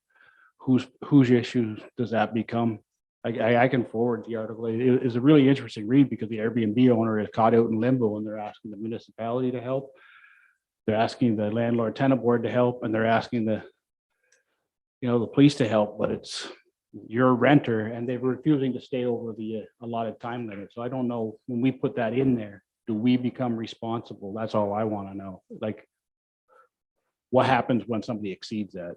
I think we need to define that kind of. Do you have an answer for that, Mr. Walsh? I'm afraid not, Mayor. I was just going to say that if they go over 30 days, it is a civil matter between that person and the owner of the land. I guess the owner of the house is upset that they're not getting maybe paid the way they want to get paid because it's a higher turnover, the more guests, etc. And so it's a contractual problem that they have, and I don't think that would involve the municipality at that point. But it's something we'll have to give some additional thought to when it comes to drafting, say, a licensing bylaw. Keep going.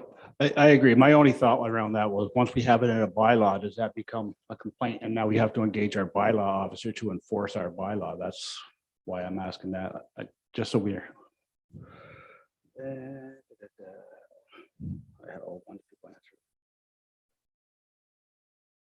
answer. The overnight visitor limits, because we talked about the occupancy rate, because you might have, and I think somebody touched on it, and I think I know where they're going with it. So let's say you have two Airbnbs that you're allowed the same number of overnight guests. That might have been the Mary Jo. So you have overnight guests in this one, they're the same number, but the property size is different. And I think what she was touching on, because you could have that number of guests and they can have 5 people over, and you're not going to really notice it on the property. And the next property that has the same number of guests, when they have daytime guests, there's not really. So you could be looking at two things at the same number of people, but it looks like there's twice as many because of the size of the property. I don't know if that's something you can work into one, because I don't know if it's any different than any one of us having guests over to our private resident. I don't think there's, oh well, outside of the COVID regulations, before COVID, there was not a number of people that you could have over for a barbecue. So I don't know if that's something that, I don't think we can say you can't have that many daytime guests or overnight guests. I agree with, but I know you don't have it in there for daytime guests. I just don't think we can put it in. Thank you for that. Councillor Rowley.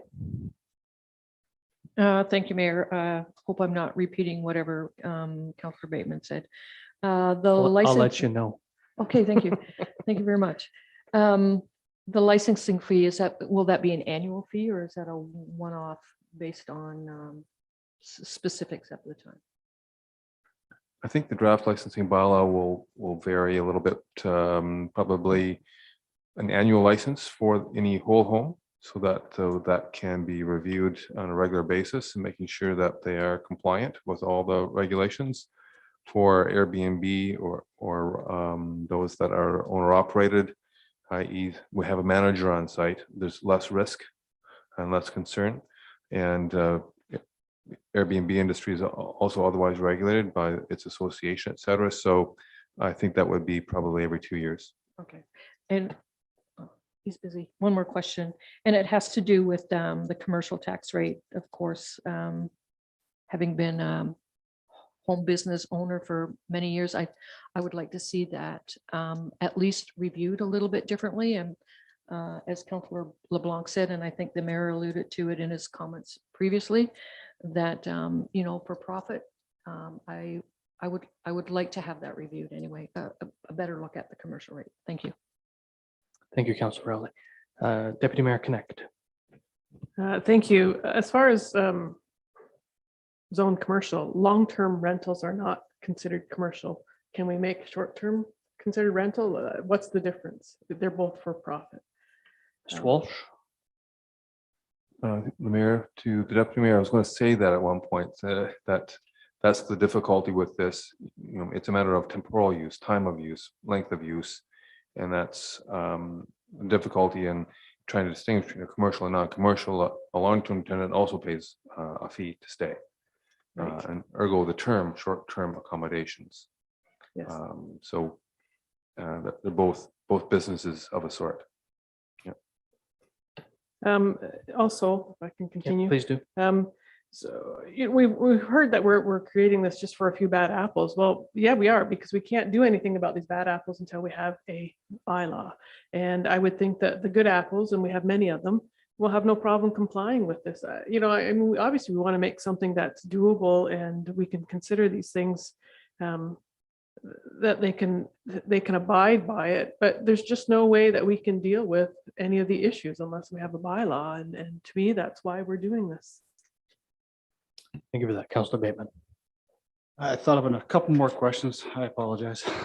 On the transfer of the license, I think it's in there that we're not going to allow that, correct?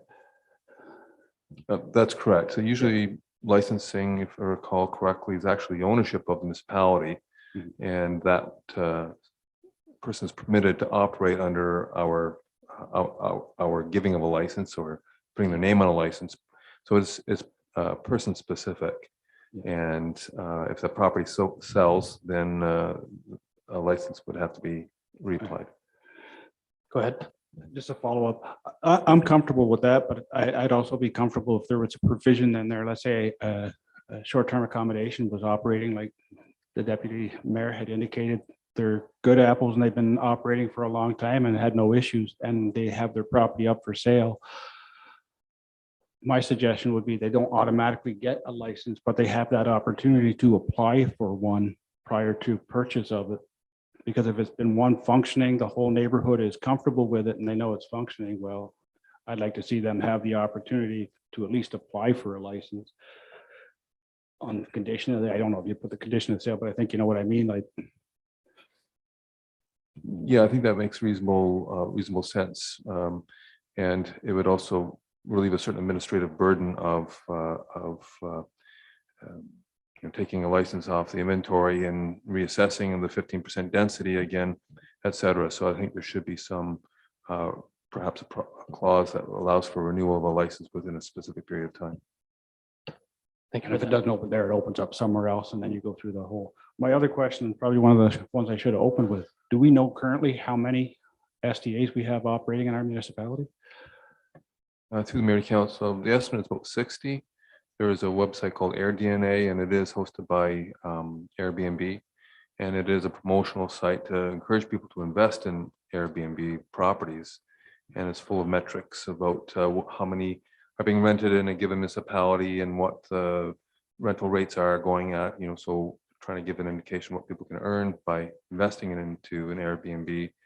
And my experience has been that we estimated about 1,200 Airbnbs in Prince Edward County, and in fact, that's the number of licenses that they've gotten. So it seems to be fairly accurate.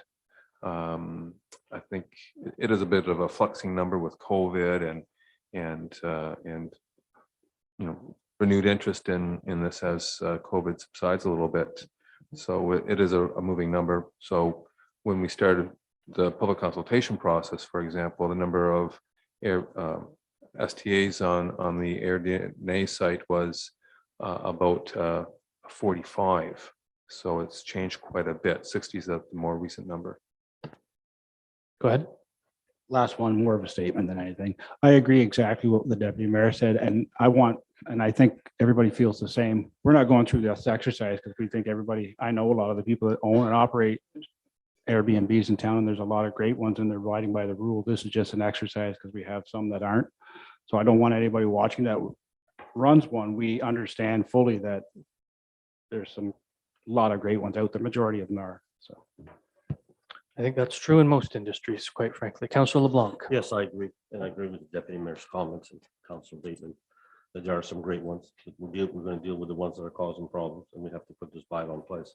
One of the things when you're looking at issuing the permit, are you looking, if they have 3 bedrooms, that's 6 people, usually they're going to come, each couple's going to come with a car, and there's only parking spots for 2. Basically, they can't have 6 people because they can't park on our streets and they can't be using the stuff. So I'm going to go to Harbor Street, right on Harbor Street.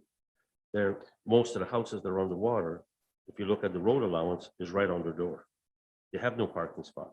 But when you go there, and some of them, especially on the sharp turn, you go there sometimes, there's 6 cars right on the end. So do we ticket these, or are they limited to the cars, or do you have to park somewhere else and bus them in? Are they going to fill up the streets like they did on Chapel and on the other streets? The whole street was full for a weekend. So you got to look at the cars and the parking when you issue these licenses. Also, if you have a commercial place and you want to, and there's going to be alcohol, you have to go get an alcohol license. Are we looking at that too? Are they going to have to come, because that comes with a new regulation that the bylaw has to go look at the facility because they're not there. The homeowners that are there have no problem. There's the ones that aren't there. And then there's alcohol use in a commercial thing. And those are, you have to look at all this in place. And usually it's something that creates that. And they want to go past 9, but we don't, our bylaw officer isn't there to catch them. It's usually on the weekend. So those are my concerns. And that's why I put this in, and I've listened to the complaints. All right, this is a great draft. Yeah, you need some tweaking, but thank you very much. Thank you very much. Thank you. Any other comments or questions from council? There is another citizen who's asking to provide some comments. I believe the name is Ilnar. Ilnar, if you'd like to come in now. Oh, yes, please. Hi there. Is Ilnar your first name?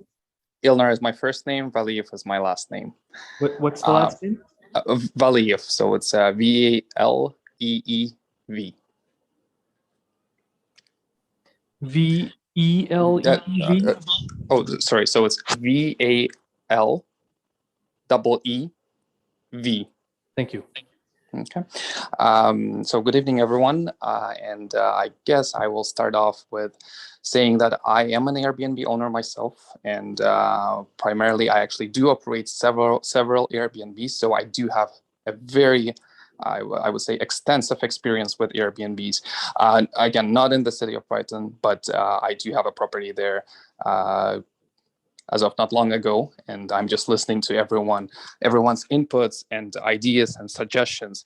A couple of things I wanted to add. So, being an operator in the city of Toronto, yes, they've implemented the licensing requirement. What is it, about a year ago? And here's the reality: the prices have gone up. The prices of Airbnbs have gone up. So, to be honest, that will not solve the housing bubble or the housing crisis that Brighton has. Because once again, most of the buyers are foreign investors who are, a lot of them are just parking funds in Canada. Again, it's a much bigger issue. To me, the best approach here would be build more, approve more permits in timely manner. This is the solution, but not restricting 60 STAs that are in the city of Brighton. I'm sorry, but there are only 60. That is not creating a housing bubble or a crisis. Okay. In terms of parking, so there is no parking. Well, create parking lots and create paid parking lots where people can park. That is additional revenue to the city, and that eliminates the issue with the parking as well. In terms of Airbnb itself, I do support the fact that it should be licensed. So I do support the fact that cities should know who is running Airbnbs, but the rules should be a lot less restrictive. And it comes back to, I guess, the 15 days, the restriction on the number of guests, and so on, because ultimately I'm an entrepreneur myself. And I rely on Airbnb as a source of income, obviously, and I also I am a big advocate for an open economy. So the less restrictions there are, the more income it is for both, obviously, myself and also for the industry as well, and for bringing in tourism will ultimately benefit the city, as it does here in Toronto. So I guess it comes back to, I've listened through a whole bunch, I guess, a number of people who were outlining their position. And the more I'm listening, the more I'm understanding that it's ultimately one or two persons who are unfortunately unhappy with their neighbors. And it's sort of like, I guess, a couple of bad apples are ruining it all for everyone, which is not right. This is not fair. Also, with regards to Airbnb, I guess more of a suggestion here, but what if you implement licensing for the secondary, as for the residences that are not considered primary residents? Because, for example, if I'm an Airbnb host and if I have my primary residence, I wouldn't want any parties there, obviously. So I think the licensing requirement would be more relevant for secondary investments. So for those people who are actually purchasing an investment and while they're making money, that's a commercial operation at that point. But then if it is considered to be my primary residence and I want to run an Airbnb, should the licensing apply? I mean, I don't know. This is something to think about, because I personally think it shouldn't. But then, yeah. So these are just a couple of thoughts that I guess I just wanted to bring to the table. And once again, I do see a big potential in Airbnb from the perspective that it brings a lot to the cities. Even in the city of Toronto, like the bars, the clubs, 70% of those people are tourists. And obviously, I see that we are supporting the community, we are supporting the city, we are supporting the local businesses. I'll give you another example. So, for example, me running an Airbnb, I provide jobs, right? So, I guess if someone is coming, I guess the imposing those licenses and stricter rules would potentially wouldn't let me expand my business as much as I'd want. And obviously I wouldn't employ as many people as I can. which is another big aspect of running an Airbnb. So not only it supports the tourism in the city, but it also creates jobs in the city as well. So there's a lot of things to consider. So I guess coming back in terms of like summarizing everything, I do agree with the licensing. It should be in place, but probably for the secondary residences. And I guess, yeah, these would be my points. I mean, again, coming from the background of like extensive Airbnb experience, these were my findings. And a lot of, I guess, arguments that are used, such as, again, parking, well, build more parking spots or more parking lots and let the city get paid for it. It's a win-win situation here. But then restricting, like, or putting such restrictive measures on the hosts, I'll be honest, it's just not fair. Yeah, perhaps I think the current bylaws should really be reworked on, because essentially it comes back to, I guess, from our whole conversation this evening, I ultimately heard just one or two people who are unhappy, and it's more of a neighbor issue, not a hosting issue. And from my experience, most of the hosts are actually really good people, and none of them would want to have a party. So, or to make their place a party place, no. So yeah, if hopefully these comments could be taken more as a feedback, and hopefully we can have a more fair resolution to everyone, rather than having, I guess, screwing up most of the hosts because of one or two hosts that are not able to do the business. Okay, thank you. Thank you, sir, and we appreciate your comments. Thank you for coming and joining us by Zoom, and I hope you'll come and enjoy the free parking in downtown Brighton when you come back. We've never had paid parking in Brighton, and I fear that we'd be lynched if we went down that road in our community. But we appreciate your comments regardless, Ilnar. I do indeed. So I will go back to, because council is supposed to be the sort of final word before I go on to Mr. Walsh. I will ask if members of council have anything further to comment on. Councillor LeBlanc. Through you, Chair, after listening to the comments that we've had tonight and doing stuff, I'm going to ask a question through you to Mr. Walsh. Would you like us to vote on this tonight, or would you like to take it back and come back to it in September? Mr. Walsh. Make some amendments. Mayor to council, I'm thinking that it would be best if we do some touch-ups in response to council questions and the members of the public, and bring it back. There are some specific issues there that have been raised by some of the visitors to council tonight and council themselves that are worth giving some sober second thought to. Thank you. Do I have to put a motion? Not yet. We'll get there. Any further questions from members of council? I just want to comment that I'm an absolute proponent of short-term accommodations. I think they're important to our tourism sector, and we need to support them in the way we can. But like any industry, like many industries, certainly the industry I work in, and I think most of you work in industries where those of you who work in the private sector, those industries are regulated, and sometimes significantly regulated. I'm sure Councillor LeBlanc could talk about that all day long in his industry. And this is no different. We have a duty and a responsibility to our citizens, the ones that live here on a permanent basis, and to our citizens who are seeking rental accommodations on a more permanent basis than a few days a month. So while I appreciate those who come to the community, invest in the community, and offer these accommodations, we do have responsibility beyond that as well.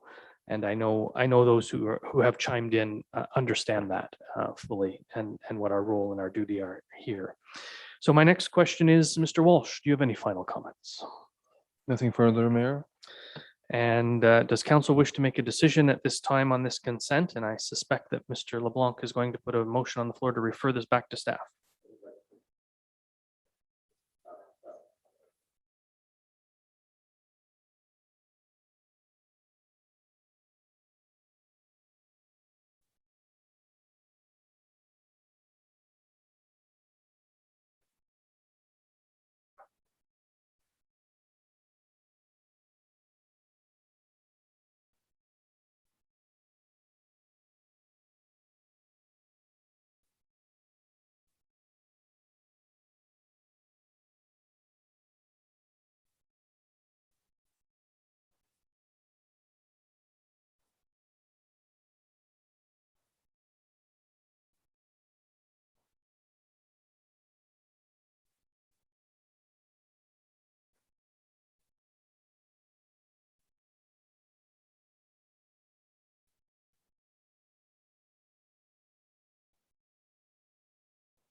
Who's the seconder?